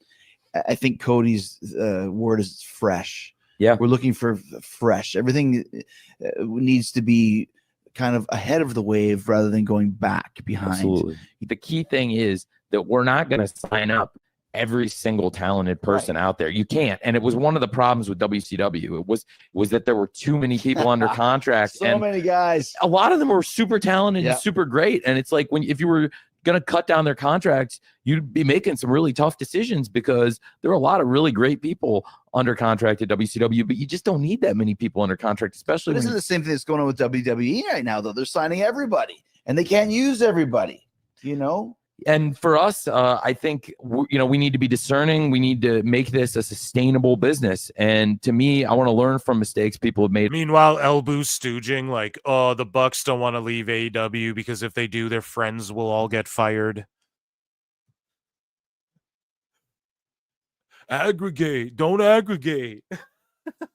Fucking idiots. In the past. So let's sign up every valuable piece of talent we can that we have a plan for, but let's not sign up too many people that, you know, we can't push everybody we like. Let's not be guilty of the same thing that we mock other people for. Let's, you know, that we mock behind closed doors. So Tony Khan's mocking. Oh yeah, isn't that old coot Vince just a dumbass? The best guy's Tony Khan. Now he's just become him. oh, let's not live in a glass house. Let's not live in a glass house. Not look. You bald assholes, glass house. Mercedes Monet continues to sing Harley Cameron's praise in Monet Mag. Are you guys ready?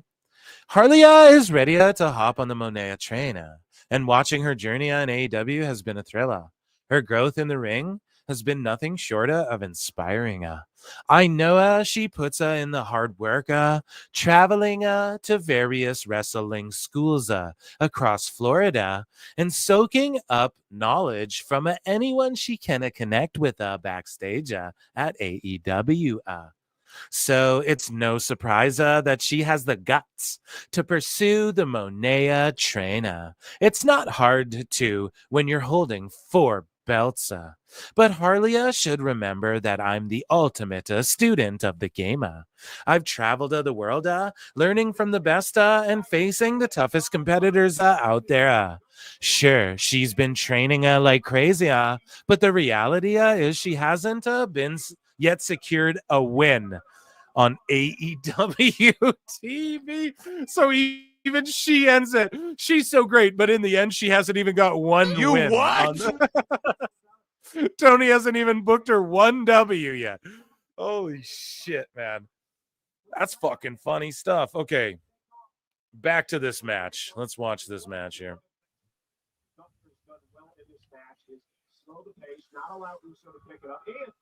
Great. Super kicks that James so loves to put his opponents away. The crystals shows her objectively Harley is better than Mercedes. Yeah. She fucking literally did that on Wendy Williams or whatever that show was. Mm-hmm. That what's that girl's name? Sherry Shepherd or Sherry Shepherd, yeah. Yeah, I was gonna say her, the Robin chick from Howard Stern. I forget whose show, but she's on it and she goes, oh, they're just slapping. Sorry guys, I'm distracted. I'm trying to babble. I'm just babbling while I'm watching them trade chops and punches. Real style though here. Sports based style. Yeah, Sherry Shepherd there. Thank you, George. Oh, yeet. Yeet. Oh, whip into the buckle, man. Just a fucking this match is solid. Here's the thing, man. Jay is awesome when he has good partners. Sorry, but Monet literally went, see ya, the wrestling, or whatever the fuck she said, and it just popped me so hard. I was like, that's literally my impression. Like to a T. It's sort of Vince Russo-ish. It literally is that. Ugh. Fucking shoulders hurting, George. As dumb as it sounds, $1 million ain't what it used to be. Ain't what it used to be. Right, but if you did get $1 million and you weren't fucking stupid, you legit could live on that, you know? You could fucking just cool it. Not even work. Or if you invest it, right, like a good amount of it, and you're like a humble person, right? If you need Bugattis and shit, well then no, you're fucked. But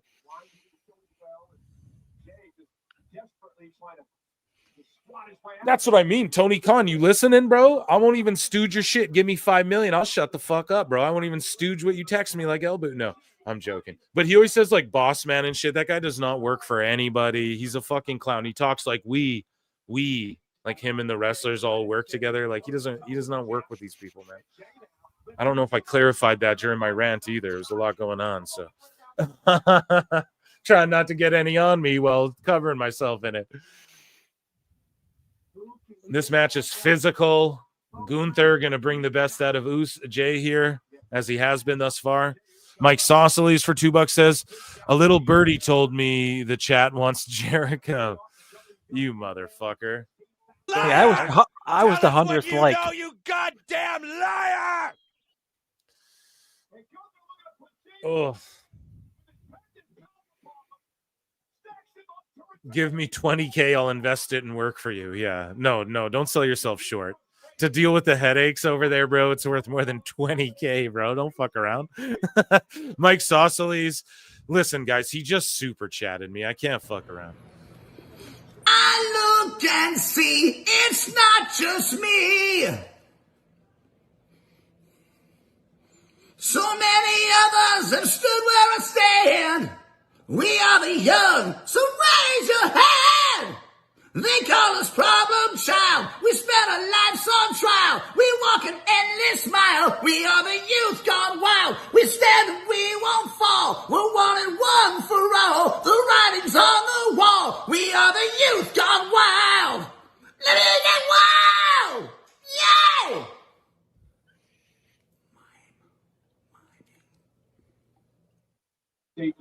Okay, now someone give me $100 and I'll delete it from the computer. No, I'm just joking. And you did that for a $2 super chat. Oh yeah. Okay. And we did it, man. I'm in pain right now. You guys have to suffer with no. Hey, while it's in commercial, I have a question for you. Yeah, go ahead. What do you think about people like journalists and fans using wrestling terms when they talk? I do it now. Okay, here's the thing. I'm not a big fan. I got a problem with this. Yeah, I'm not a big fan, even though I am always like work, shoot, work, and stuff. But it's easy because like, okay, we have a wrestling, like I'm doing a wrestling pod here. So it's just an easy way to communicate. Like we all get it at this point. But yes, I get it. It's Markish, Phil S. Marks. Okay, I'm a smart Mark over here. I fucking fully admit it. Yeah, so I agree. I understand why people would not like that. But it's just so commonplace now that I just don't think there's any going back from it. Everybody does it, so you might as well. Can't beat them, join them, George, you know? I guess, yeah. Yeah. Well, what's your thoughts? You tell me. You're an old timer. I think it's vintage, George. Thank you. Thank you. We love you, George. I understand from your point of view, your side of things, but I can't, like me going in my work day and saying, "Hey, I'm shooting today," but later on. Oh no, like I would never fucking do that. No. That's what I'm talking about. Oh, I thought you like in your everyday life. No, dude. No, I would never do that. I only, dude, work, shoot, things like that. Here's the thing. Yeah. People understand if you explain like, oh, they're the heel, they're the antagonist. People get what you mean if you say heel. They have forever. That's not just a wrestling term. Like people get it. It is a wrestling term, but it's not just like people understand that. So like maybe I'll say, oh, he's like the good guy. He's just saving face. He's the face. You know, people understand what you mean by that. Like let's say you're watching a reality show and I'm trying to explain or something. So that's maybe the extent of it. I would never walk up to like a relative or someone who doesn't understand what I'm talking about and be like, man, I really got worked into a shoot there the other day. Kazarni Brizada, you know, I would no. So if that's what you mean, yeah, that's fucking lame. And no, if anyone does that, don't do that. Because those people we had on early, those people you were reviewing earlier, I guarantee they do that. They were talking. I mean, they were talking to each other. They were just marking out for themselves. I feel like lies. I tell you. So yeah, I misunderstood what you said. I thought you meant because, like, on the show, I'm like, well, maybe he's working himself into a shoot work, brother. And it's like you gotta talk like that because everyone knows what I mean. It saves me fucking syllables. You know what I mean? But yeah, dude, I could totally. If somebody does do that, that's hilarious. But if they're a wrestler and they're communicating with other wrestlers like that in their everyday life, that's kind of cool. That's fine. But it's like it's their thing, you know. I don't know why I hit a fucking gong. Ding. And like buried him. Oh, he buried him. That's like not just a wrestler thing either. That's like if a coach cuts a promo on another coach in hockey, he fucking buried him, bud. You know, that's I mean, common vernacular. But yeah, no, I totally get what you mean. And yeah, that's just sort of being a mark for yourself, especially if you've never like wrestled or taken a bump.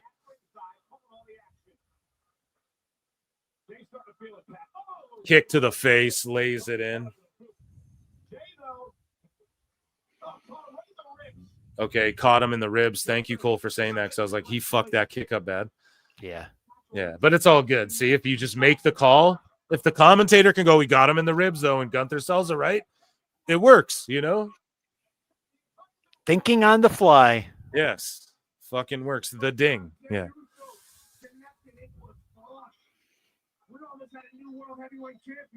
Oh, I'm gonna have to drink like 10 more wines to stop this pain in my. I look and see it's not just me. You have any tats, Phil? Pardon me? A Do you have cat? any tattoos? Tats? Maybe. Who Okay, I'm wants just to asking. know? I'm Yeah. just asking. I see Jay out there. I'm just Yeah, kinda because seeing. Jay's so I'm not tattied up like that, but I have some tatties. Yes. Okay. Do you have any cats? Any cats? Yeah, that's what I do not, sir. Okay. I do not. Here we go. That beautiful world heavyweight title. I don't know. I'm not honestly even the biggest fan of that one. Do you see you see Macho Man and Goldust in the crowd? I do, absolutely. Right there, yeah. But I want to see some like old school kind of titles come back. They're going back to like the blue mat and the Saturday Night Main Event, the nostalgia feel. Let's see some fucking like throwback belts, and not just that cheap winged eagle one. Like make a new design, but make it be a little more throwbacky than that. But I do like that new sort of take on the big gold. But I want the women's titles to look different and shit too, though. It's crazy that like the U.S. title they don't have for the women. They don't have the Statue of Liberty and a fucking Liger bomb from Uso. Cats shit in a box in your house. Yes, exactly, dude. They're assholes. No, I had a bunch of cats when I was younger, but when I was like growing up and shit, and I had a bunch of dogs too, but I'm more of a dog guy, if I gotta be honest. I am drinking Rotkapchen Rosé, which explains why I'm still up. Yeah, I'm sipping some red wine myself. And I don't know where the fuck you're from, but thank you for being with us. Everybody who stuck it out with us tonight. We did the main event first. I like that we did that because I just wanted to chill in pain with George and watch Saturday night's main event.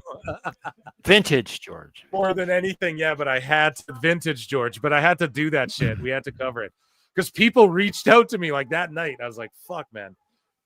Okay, we're inside the last 4 minutes of the Yeah. show, so Yeah, I wonder if they have a little window of overtime or no, if they're like, here's the go home. Yeah, you can see the ref yet talking to him. no news comes on. Yeah, oh yeah, the news is on. Yeah, they're not And gonna Jesse, guess what? Jesse Ventura's doing the news too. No. Conspiracy afoot. Any Dave melts down dumbness? Oh Listen, my god. yes, Dave's been an idiot, but I'm gonna save that shit for Monday. So just 2 sleeps, my sweeties, okay? And then we'll all be back together again. Over 350 of us, like on a normal. Oh my god, I'm way behind you, George, by like a minute, and I thought Jay was about to just win the fucking world title right there. Holy shit. But I'm also like in tremendous pain. It's not like a work. Like I legit and like I'm fine, don't worry. It's just something that just nerve shit. I fucked my back up like a long time ago. Like lifting, you know? So yee.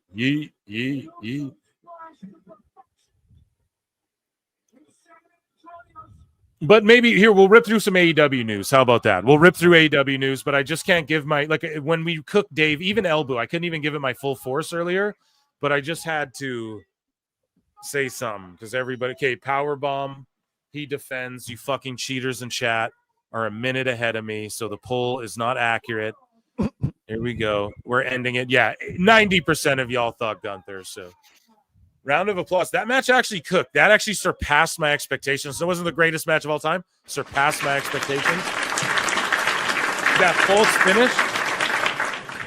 false finish had the whole crowd. George popped for it, and I knew that's what he popped for once I saw it because I was like, it's the same noise I wanted to make, but a minute later, you know? He had that pin cinched in like his ass was on his face cinched in type thing.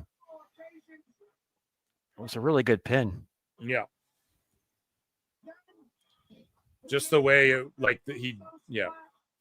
I'm watching the replay. Yeah, just great stuff, George. Yeah. I can't even thanks. answer it. You're right. And then like the spear to the gut wrench, it was a little slow motion, but then he flipped him, hit him with the other one. Doesn't matter. Mike Awesome style, lay on top of him, Gunther style. Boom. That was the best Jey Uso's looked in a long time, in my opinion. So, And he never has boo-boo face, man. He's lost a bunch of these where he comes out and he just enjoys his time with the crowd. Like, he loses and it don't hurt him. The next building ain't going to be yeeting. Same with LA Knight. They're not going to be, every building he goes to. The yeet's over. It's just over. Not news, SNL. Yeah. They're doing that 50th anniversary thing, so it comes on before the news. Okay, well, whatever time, I have no idea. Hopefully it's not overly cringe. So, of course, we covered it before in the Observer newsletter. I am drinking. Wine. Yeah. The Observer newsletter said that obviously they're going to jump on this. Reportedly, AEW is among the top streamed live sports events on Max. Someone should probably get a list of all the top sports or just the sports streamed on there in general and fucking let us know. Sources within WBD confirmed that official AEW viewership numbers are kept very close to the vest. Well, we know that, even within the company.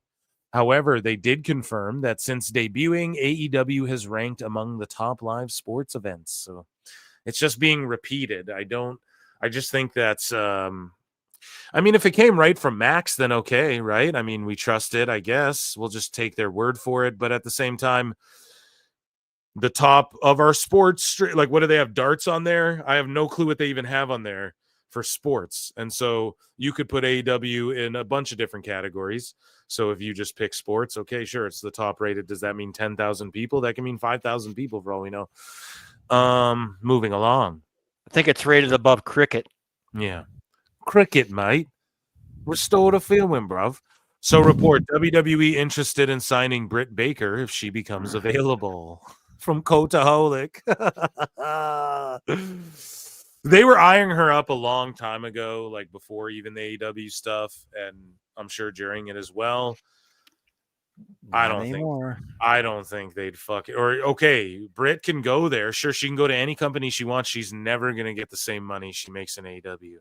And now people are spreading lies about her elbow. So hey, maybe she wants out too. Apparently, Hangman is like, I fucking hate wrestling in my life, man. I want to leave here. Let's go to the Fed. Apparently, they're all saying that. So, all right. But yeah, just none of them are going to make the money they did. And that's not in spite of them. That's just because Tony fucking overpriced everybody. Deonna Purrazzo has been very vocal to AEW management about wanting to be utilized more and better, especially around the Full Gear show in her hometown. And I quote tweeted, and I was like, Deonna, that's how you get buried in this company. Like, don't do it. Don't say it, you know? She's been very vocal. Okay, now we're going to hear a smear campaign about her saying Deonna Purrazzo, everyone fucking hates Deonna, and she can't work, and she's a problem, and she slapped MJF or some shit, right? What was Ibou saying about everyone? He pulled his arm and was like, ugh. Fucking, what a liar, dude. That shit was so funny. It was so disappointing. But yeah, so Deonna. She's done. Yeah, that's what I mean. Like, if you start saying this shit, you're cooked. You get cooked. They will just start burying you. But maybe they don't. Maybe because of this whole debacle, they don't run to the sheets with this stuff. And here's the thing, too, with like Sap tripping out and everything. He's just worried about not having stooges for him in AEW, right? Because this closes doors for people to talk to other people. So then he doesn't get people. And I'm not like trying to bring him into it, but that's why people are pointing fingers at him, you know, is because we know it's just because you're trying to protect your shit too. Like if he loses all his sources, then what? He's fucked. He loses his dick pill contracts. Sign me up. Sometimes in Hey, life, you gotta be a hoe. Phil Marks needs a dick pill contract, and you can get one at savewithphil.com. Anyways, according to somebody involved with booking talent at the independent level. So listen to Meltzer. This is a here. We'll play a flute. Okay, I'll give you guys a flute tonight. Let's fucking do it. Here's a Dave Meltzer dumb moment of the week. Oh. So, according to somebody involved with booking talent at the independent level, AEW younger talent are not allowed to do matches in Las Vegas over WrestleMania week. Tony Khan. So Tony Khan is blocking The best guys, Tony Khan. from making like their biggest fucking paydays. And here's the thing too, because I'm DMing with Husey and we're talking about this all the time too. Yo, the WWE roster's so bloated that it's like, where do these people work? And it's like, okay, dude, TNA and these shows around WrestleMania and Bloodsport, da-da-da-da-da. But Tony Khan's going to block that. Why? Because there might be a WWE talent. So everybody thought it'd be petty old WWE not allowing their talent to be on cards and shows with AEW talent that are cross promotions or indie mix-ups or whatever. But instead it's AEW. And a bunch of people are going to sell a bunch of merch, but no, they're not allowed to. And this is well within Tony's right. He contracted them to. But oh, how the mighty have fallen. Oh, when the shoe is on the other foot and Tony McKhan, The best guys, Tony Khan. transforms, pal. I mean, transforms, pal. Right? This is what happens, dude. You get in the wrestling business, you don't want to listen, you think you know how to do everything, and then you don't. Right? And Vince, all of the bullshit we dealt with these other promoters, Bischoff and Dixie and everyone, they went through it, so Tony didn't have to.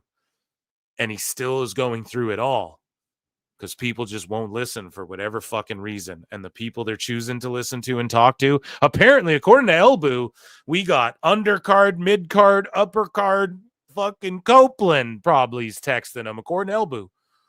Right? Texting him about, how do I get over with Tony and what do I do? Liar! I'm trying to build that. Tell us what you know, you goddamn liar! So overall, yeah, it's shitty. Tony's well within his right. It's shitty, though. He said he wasn't going to do this shit. And now he's doing this shit. So the fingers get pointed at one guy every fucking time because he's the leader of the ship. And I bet if Jericho's like, no, I'll show up at WrestleMania weekend now. And then the dirt sheets and everyone will be like, Tony said that he wouldn't, but then look, Jericho. And that's just them undermine. They did it to GCW. It's just them trying to save face. It's always reactionary. And it's fucked up that you would do this after you said you wouldn't do this. But it is what it is, man. He thinks he's directly competing. And there's going to be other shows around that time. I'm sure there's going to be a TNA show, GC Dub. I'm sure there's a bunch of fucking indies. I'm sure JD will be doing commentary on a couple of them. Oh, you ain't hype for $5. Sorry, you ain't hype. Says hit the X-Files. All right, let's hear it, man. Let's hear it. Let's hear what you got to say.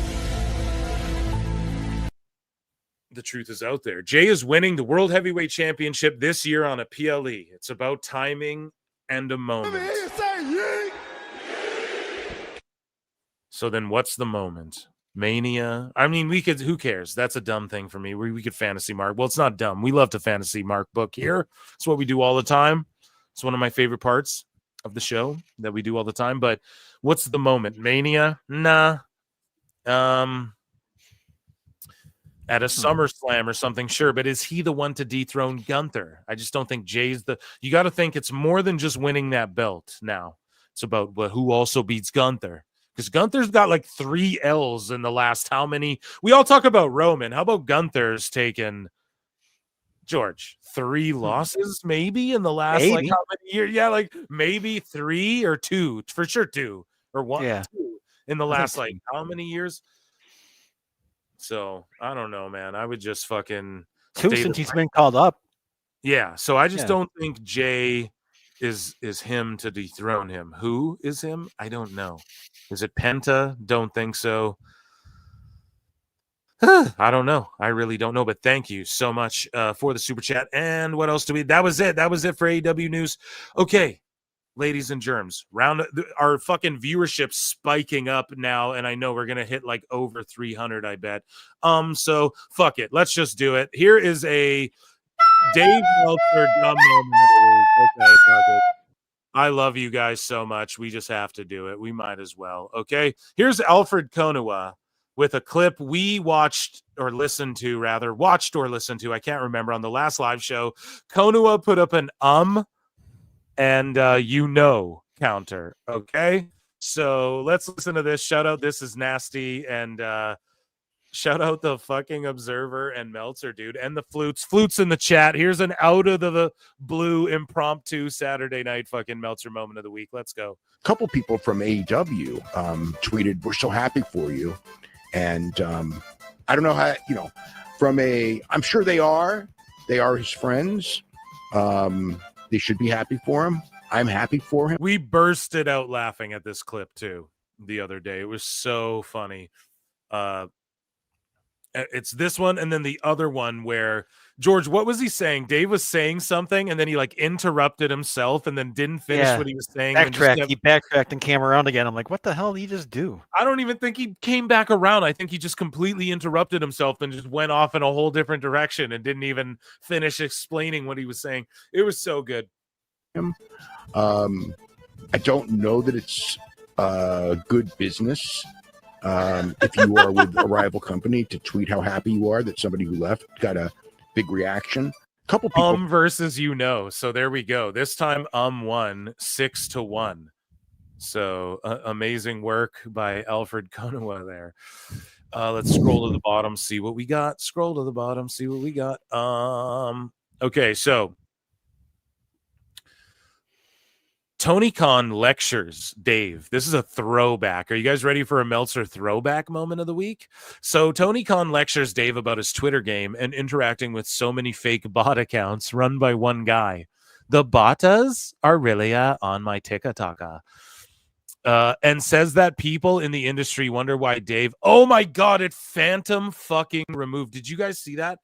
Oh my God. Well, I fucked up. Anyways, moving along, breaking. Dave Meltzer's girlfriend has watched AEW Dynamite for the first time in a year plus and has declared the show underwhelming and with so many old people on it. I will listen. Meltzer said, what? DM me that one. I will get it back. The throwback. It's the black helicopters. I swear. Brian Alvarez has me hacked. Okay. We're looking into it, folks. George is looking into it. Is it really the black helicopters, or is it really you doing it, Phil? No, it's legitimately phantom keyboard. I bought a Bluetooth keyboard to avoid this. It still fucking happens, folks. Anyways, I will get that clip back, I promise, and either tonight or on the next show. But either way, here is current shit. So current Dave, his girlfriend has watched AEW Dynamite for the first time in a year plus and has declared the show underwhelming with so many old people on it. Holy shit. A shot of him and Big Bill squaring off, and Chris Jericho in his promo had to tell us that Hobbs won the match. Yeah. But it was like, why didn't you show Hobbs getting that big win? I mean, you actually threw to a Collision recap, but you didn't actually show Hobbs winning the match. Yeah. So I don't know, man. That was the least of the problems of tonight's show, that one. Damn, I love that he's got to change. Like, I bet Dave starts fanboying NXT now or something. Like, he's just going to fully switch gears, man, because I think he just sees, or maybe not, but at least he's being critical. I will totally give him that. Nobody roasts Dave more than me. And Meltzer said what? But it's just a matter of why can't you admit it, or why is everybody wrong and don't study when they fucking say the same shit? And then when Dave starts criticizing it, it's okay though. Like, his criticisms are fair and he observes, he studies, he learns. That's why. Like, we're all watching it too, bro. We all are on to what's going on, right? And I asked Meltzer said what? I have asked numerous people, but it's just like, do you really think Dave believes this shit? Or is he invested? Like, what is it? And, I agree. I think that he just really believes that, like, his fantasy of what wrestling should be.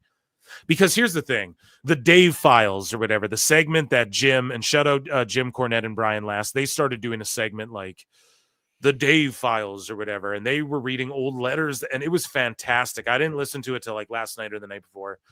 Fantastic, man. And the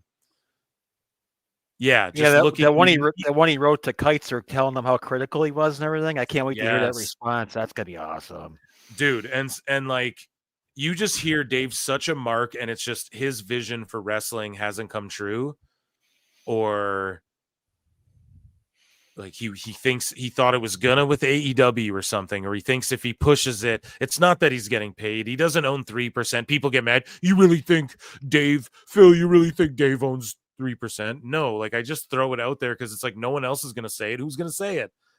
Like, how the fuck, unless he's financially incentivized, everyone will say that. Maybe it's not that because they just vehemently deny that. No, he's not.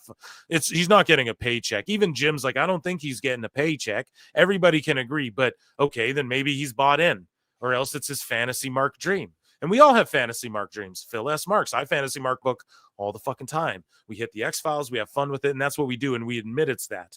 But Dave is like pushing, this is always the best idea, even when like people over here with better ideas are showing you that their ideas are better just mathematically with numbers, or whatever, that Dave has to Steiner math and flip-flop around to try and fucking make sense of anything, because it's like cognitive dissonance, bro. His idea of what it should be is just crumbling around him and he can't figure out, and so it's Steiner math, and not in a funny, charming way. Anyways, we got 20 seconds in before I had to roast him, but yeah, let's go. I mean, tonight's show. I mean, I was watching with my girlfriend, and she's watching some of the shows, but she doesn't watch the TV because she usually is going to be working on Wednesday nights and everything. But we decided we were going to watch I don't know why that's funny to me. It's because I love Dave so much. He's my favorite character in the IWC. And it's probably been like, I couldn't tell you how long since we watched the show together, probably a year plus. And, late in the show, I wasn't really talking. I'm just busy writing. So he's sitting with his girlfriend writing while they're watching the show. But while he's watching the show, he's like, I'm just busy writing. So then are you even watching the show? Yeah. And like, are you even watching the show at that point, George, if you're just writing and not even talking to your girl? And like, here's the thing. I respect it. There's a lot of times where even my girl's got to do, especially running the YouTube channels and shit, where like I'll throw up the laptop and I edit and I like throw on this show and I'm like half paying attention. So I get that too. I respect the grind, but isn't he like worth millions and shit? Can he just chill? Like, chill on the shill, Dave. It's not that important that you're furiously typing. Why don't you just enjoy Dynamite and then you fucking type out your thoughts on it, like after, and enjoy your woman, and then, or sorry, people get offended by that. Your lady friend, your girlfriend, as you call her, gets offended by a woman. I don't know. People are like, oh, don't say that's your woman or whatever. I don't know. I just see people on people get triggered on Twitter a lot, George. I don't know if you know that. No. Okay. But anyways, though, it's what I call my woman. God damn it. No. Yeah. So either way, though, his girlfriend, rather, like, enjoy your time with her, Dave, and don't worry about like furiously typing like your spin, your Meltzer spin on how Dynamite was good when it really was like a mediocre show. I'll admit this though, chat. Ricochet's like kind of winning me over with his shit. Like, he's just stuck to, he's this goofball guy and he's just spiraling, and it's like, okay, he's trying. He's like putting, you guys know I always give points for creativity and putting your best effort in, and he is cutting promos, like better promos than he ever has in WWE.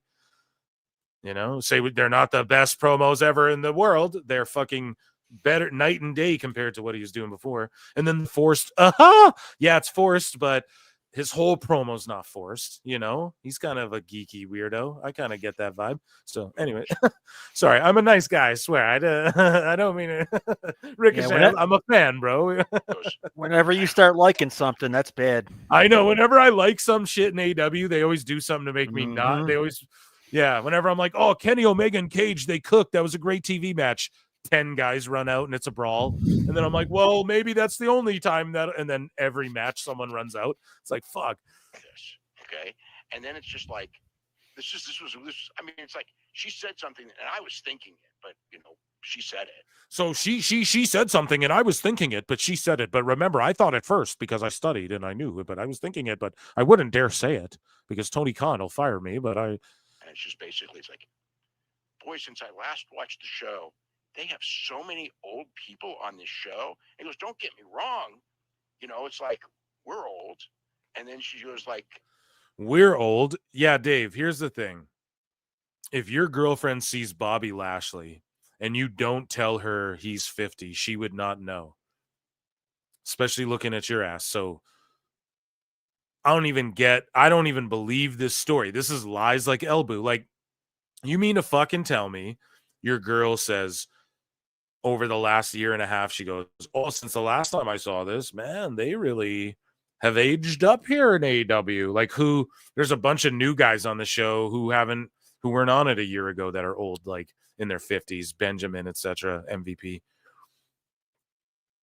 Dave's just finally sort of waking up to, yeah, there's old guy, but it's also that they're doing WWE style.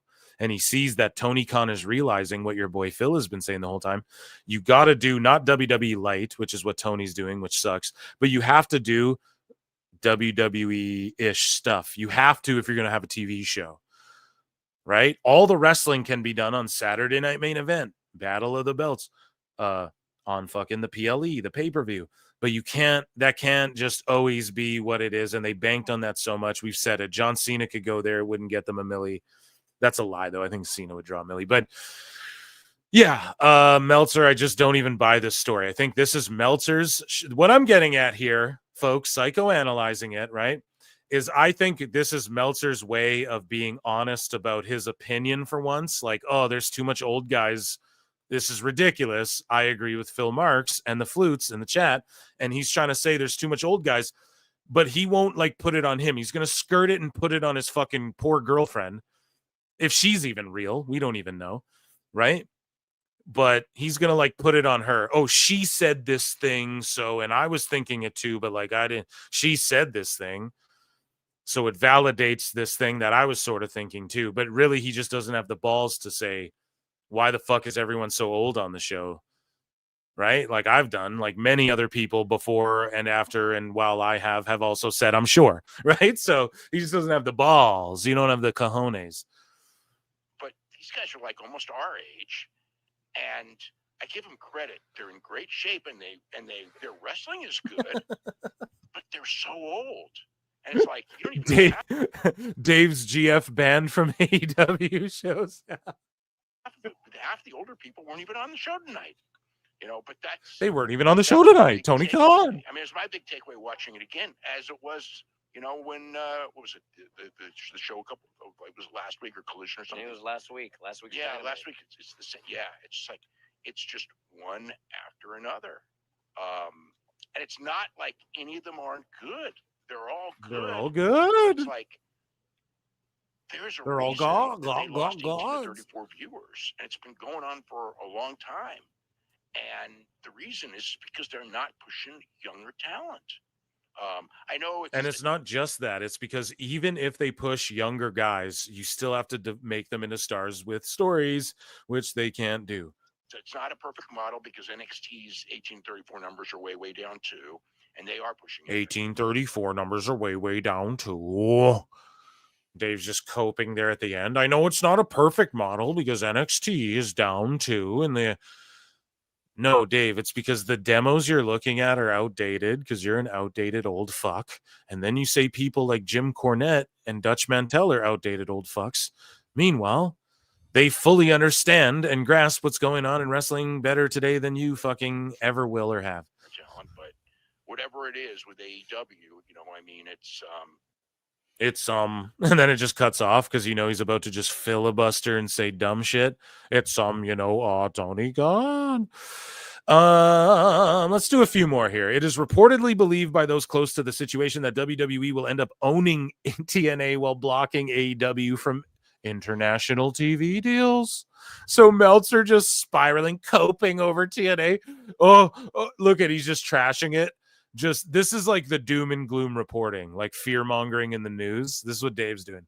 There's a lot of stuff that's going to be, a part of this deal. No, I assumed it was just like, a couple things, Dave. The key stuff is they want to get TNA on those television outlets that WWE is leaving. I'm sure India being the big one.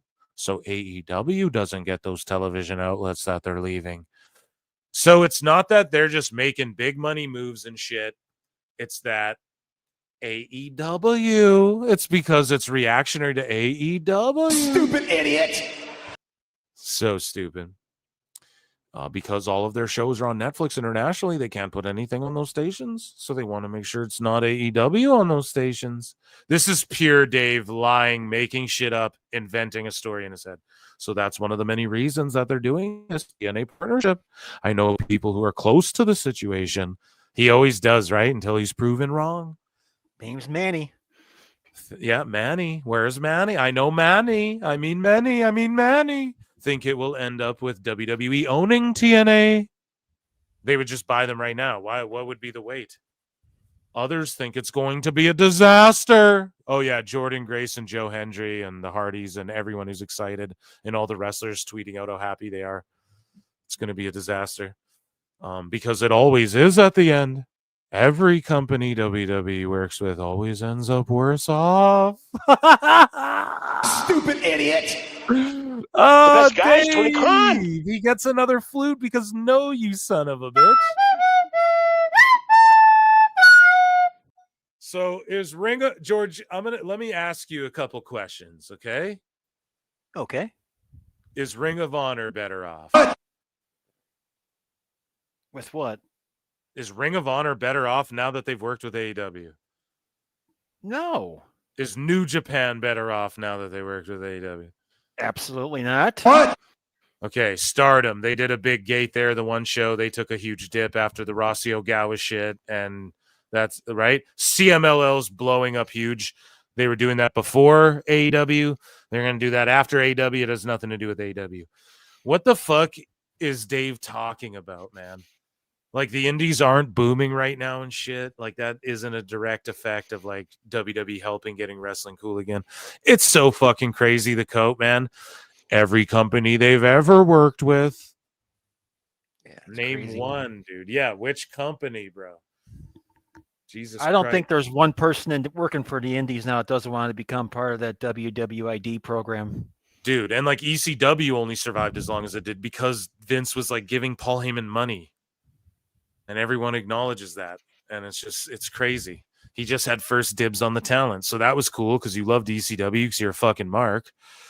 Oh, yeah, I quote tweeted the Dave girlfriend story, and I wrote, I wonder if she rates his performances out of 5 stars. Oh, shit.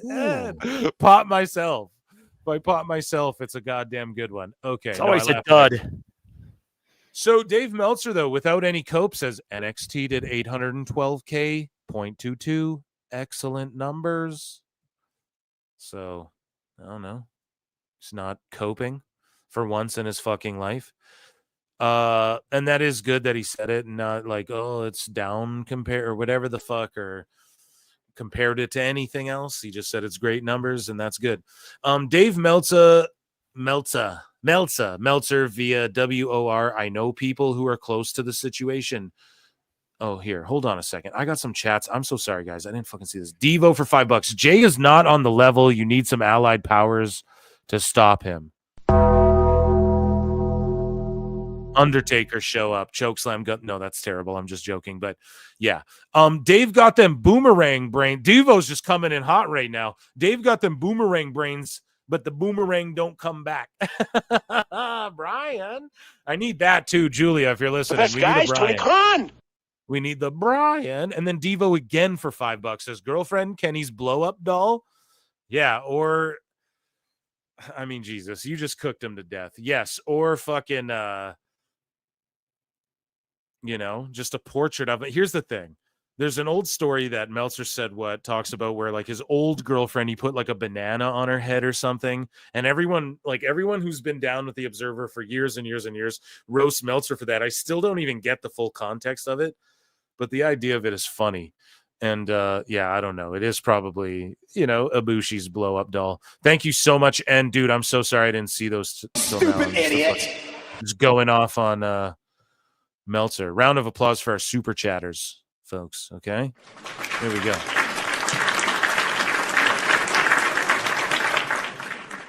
So here, Meltzer said, "Here, let's play this goddamn clip." On those television outlets that they're leaving. I'm sure India being the big one. So AEW doesn't get those television outlets that they're leaving, because they're on Netflix. So that's one of the things. And they, because all of their shows are on Netflix internationally, they can't put anything on those stations.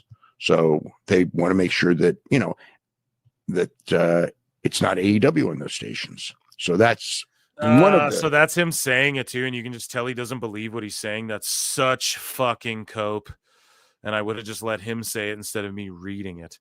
Anyways, and Dave reports that AEW numbers with no excuses. Who is this and what has he done to Dave? AEW last night did 655K, 0.19, not including Max. My girlfriend said the show is whack. If I want to keep getting pussy, folks, I have to tell Tony Khan he's fucking up. No spin. No spin tonight. Dave Meltzer received these comments from a source regarding young talent in AEW. This is where Tony's at fault. The great criticism. Dave finally criticizing AEW, okay? Dave says, I appreciated the radio show comments, young AEW talent needing to work. It's so true, but nobody seems to be able to get through to Tony on this end. So even Dave is trying to get through to Tony. So Dave wakes up too late, and it's like, you're already fucking behind the times, dude. And it's not entirely on the company. You have to remember the position these guys are in. Yes, Top Flight needs more in-ring time in front of an actual live crowd, or house shows. And not a couple hundred waiting for a taping to end at 11:45. But these guys are also making well into the six figures. Bro, Top Flight are getting six figures. What? What the fuck? Give me Dude, six. that's crazy. Dude, give me six, Tony. I will stop talking about you entirely. No.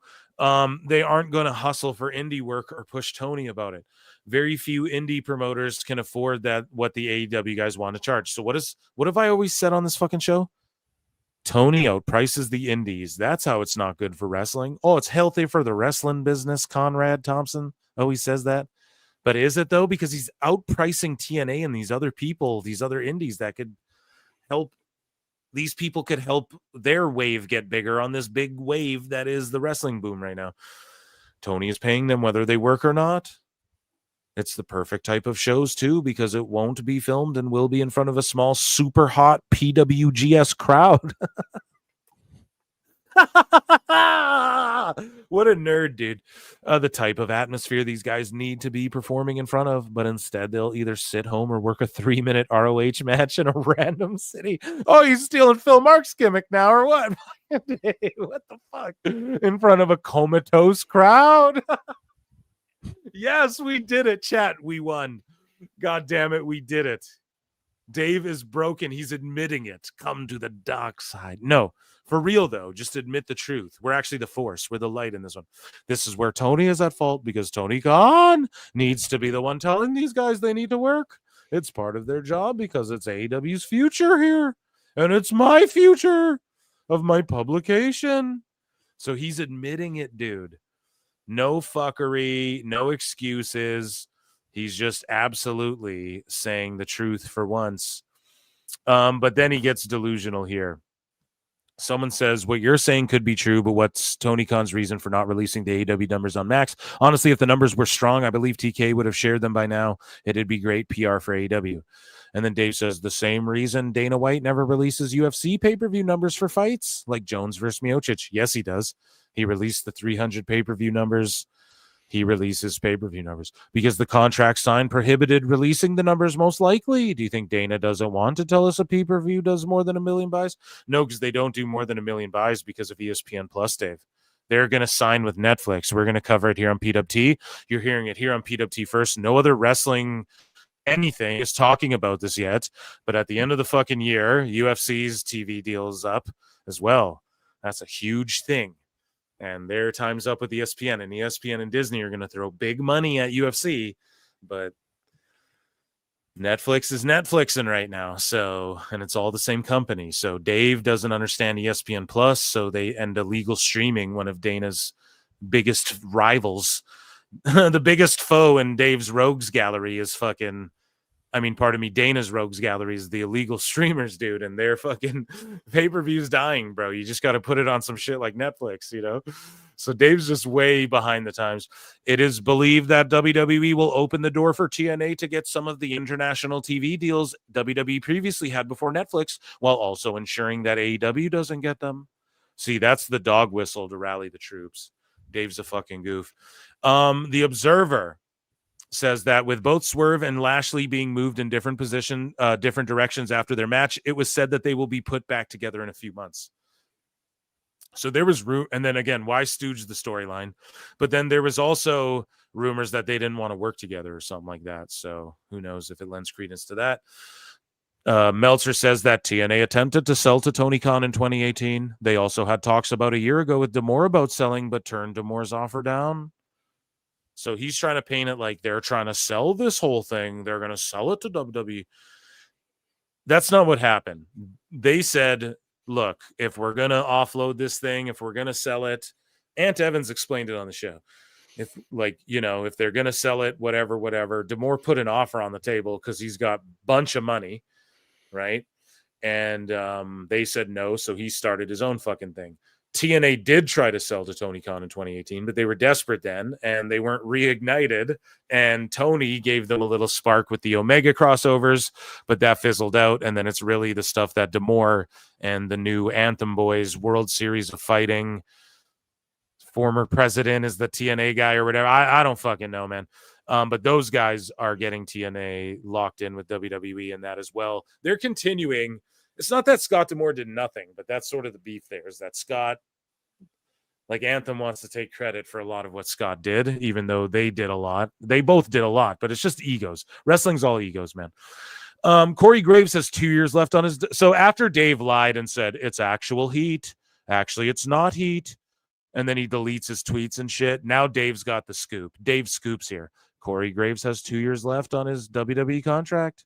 He wasn't looking to leave the company, even though many in the company viewed his tweets as that. Whether Graves goes back to Raw when football season starts in the fall is unknown.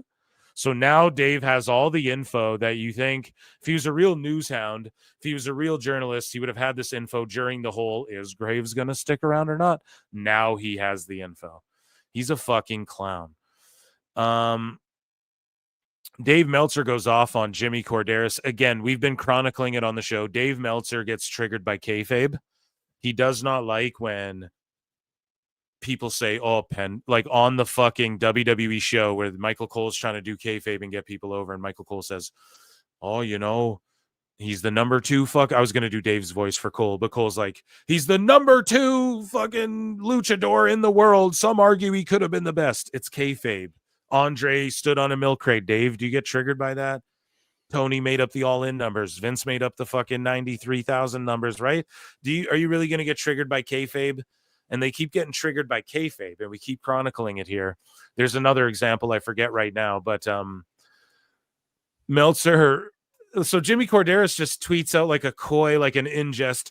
Can't tell you how many times I've seen Haku hit someone with a plancha in a bar fight.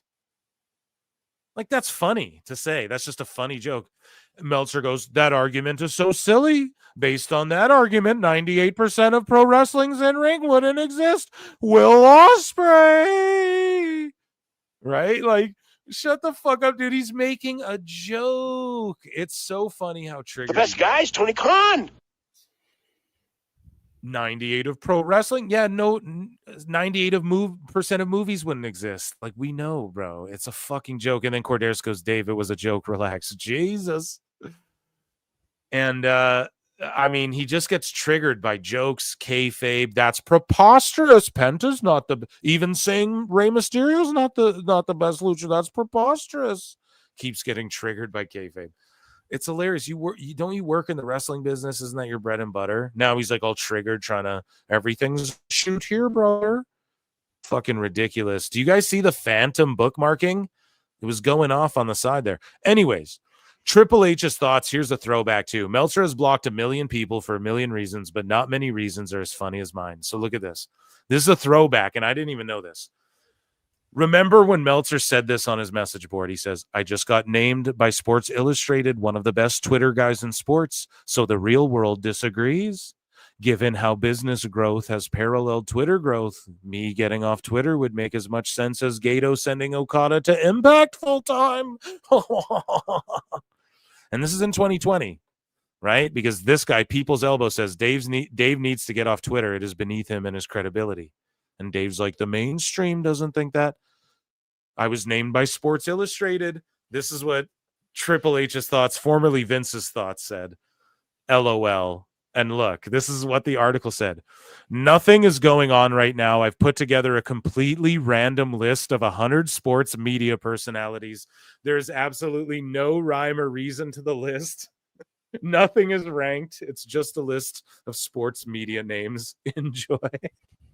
And Dave was trying to be like, I was named in Sports Illustrated. He gets blocked. Technically.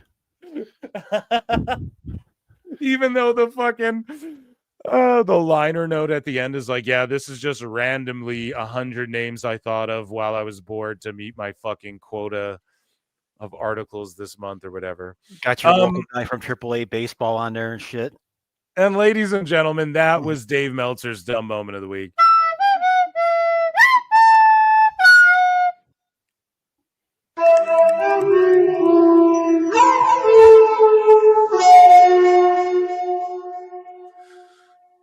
Mike Saucelles for $2 says the best guy Snickers pecan.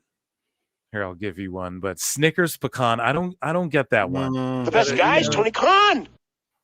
The best pies, Tony Pecan. Yes. Clinian Pixel Art for $10 says every time Phil plays Jericho, the Phantom bookmarker returns to start ruining the stream. I know. What the fuck is that?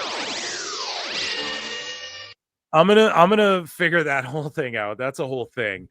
Yeah, with the fucking keyboard. I don't know why it keeps doing that, but it's just hitting the B button. Like I figured it out. You know what I mean? And thank you so much. Like right now it's Phantom creating markers on my stream or whatever for me afterwards. So it's just so stupid. I don't know. But either way, thank you, Plinian Pixel Art. I appreciate that so much. And thank you for being here tonight. Sometimes in life, you got to be a hoe. Shout you out, buddy. I'll give you a DM on Discord there. Pete in Texas for $2 says Sports Illustrated business not great now either. Yeah, I thought they were like going out of business. Oh, come on now, Eric. Wasn't like SI done? Is it just a website now? Is Just it like a Playboy? website, yeah. Yeah, where they just do like a website and not even a publication anymore. Everyone, round of applause for our snooper duper chatters, and let's acknowledge them. Acknowledge me. Okay, guys, I love you so much. We've almost gone 4 hours. I see the fucking R ratings spiked up after SNME, and you guys like the hot goss, don't you? But I got to leave you with this. The youth gone wild. I love you all so much. YouTube.com/ProWrestleTimes. We're at like 1.6 or 7K subs. YouTube.com/@ProWrestleClips. We're at 5.7K subs. Almost we're flying to 6K. So we're going to hit that and then 10K. No problem. The top fucking show, bro. Like 400 live watching that Ibou shit. After SNME, we have like 250. George, what is it? It's like almost 300, 250 right now watching across both channels. So we're fucking goated over here. I ain't sweating a goddamn thing. I love you all. Consider becoming a member. It's 99 cents. Mike Saucelles, the new Snickers pecan, and it's spelled pecan, has been a member for 5 months. Thank you so much. You guys are all goated. Round of applause for George being here. What's up, George? What's up, man? Before you say goodbye, I want to thank you for doing the show under your painful conditions, my Dude, friend. it's okay. Thank you. I'll be feeling better in a couple of days. This ain't the first goddamn time it's happened. It won't be the last. You're a trooper, my friend. You're a yes, trooper. dude. And I am legit hurting bad. Like this is I know. fucking some HBK shit. I'm in pain tonight. But listen, I had to do it. You guys demand the show, so I got to bring it to you. And Monday nights, Wednesday nights, Saturday nights, and don't miss the Rumble. We got Wrestling Soup coming in. We're getting fucking wasted. It's gonna in Minecraft. It's gonna be a fun time. Sometimes in life, you got to be a hoe. Okay. Love you all. Take care of each other. Love you, George. See you guys in the Upside Down. Peace. Peace. I look and see it's not just me. Jeff, why do you insist on doing this dumb internet shit on TV? I look and see it's not just me. This place is a fucking joke, man. You're a clown. I quit. So many of us have stood where I stand. We are the young, so raise your hand. So many of us others that stood where it stand. We are the young, so raise your hand. They call us problem child. We spend our lives on trial. We walk an endless mile. We are the youth gone wild. We stand and we won't fall. We're one and one for all. The writing's on the wall. We are the youth gone wild. No. It doesn't make logical sense, but it makes. Well, yes, of course. But it makes wrestling booking sense. Of course, this makes no sense. Of course, okay, it makes no sense. However, in pro wrestling booking, which often makes no sense, you would do that. It's about making money. It's not about anything else. Wrestling's always been about making money first and foremost. That's it. I look and see it's not just me. Last weekend was the greatest weekend in AEW history. This is the greatest week. I look and see it's not just me. Security, my safety, my life was in danger at a wrestling show. So many others have stood where it stand. We are the young, so raise your hand. So many others have stood where it stand. We are the young, so raise your hand. They call us problem child. We spend our lives on trial. We walk an endless mile. We are the youth gone wild. We stand and we won't fall. We're one and one for all. The writing's on the wall. We are the youth gone wild. They call us problem child. We spend our lives on trial. We walk an endless mile. We are the youth gone wild. We stand and we won't fall. We're one and one for all. The writing's on the wall. We are the youth gone wild. Get wild. Yeah. If you're familiar with how we do things often here on these Wednesdays, it's a lot like one of my favorite movies, Time Cop. What? Fuck you. Fuck you. Yeah.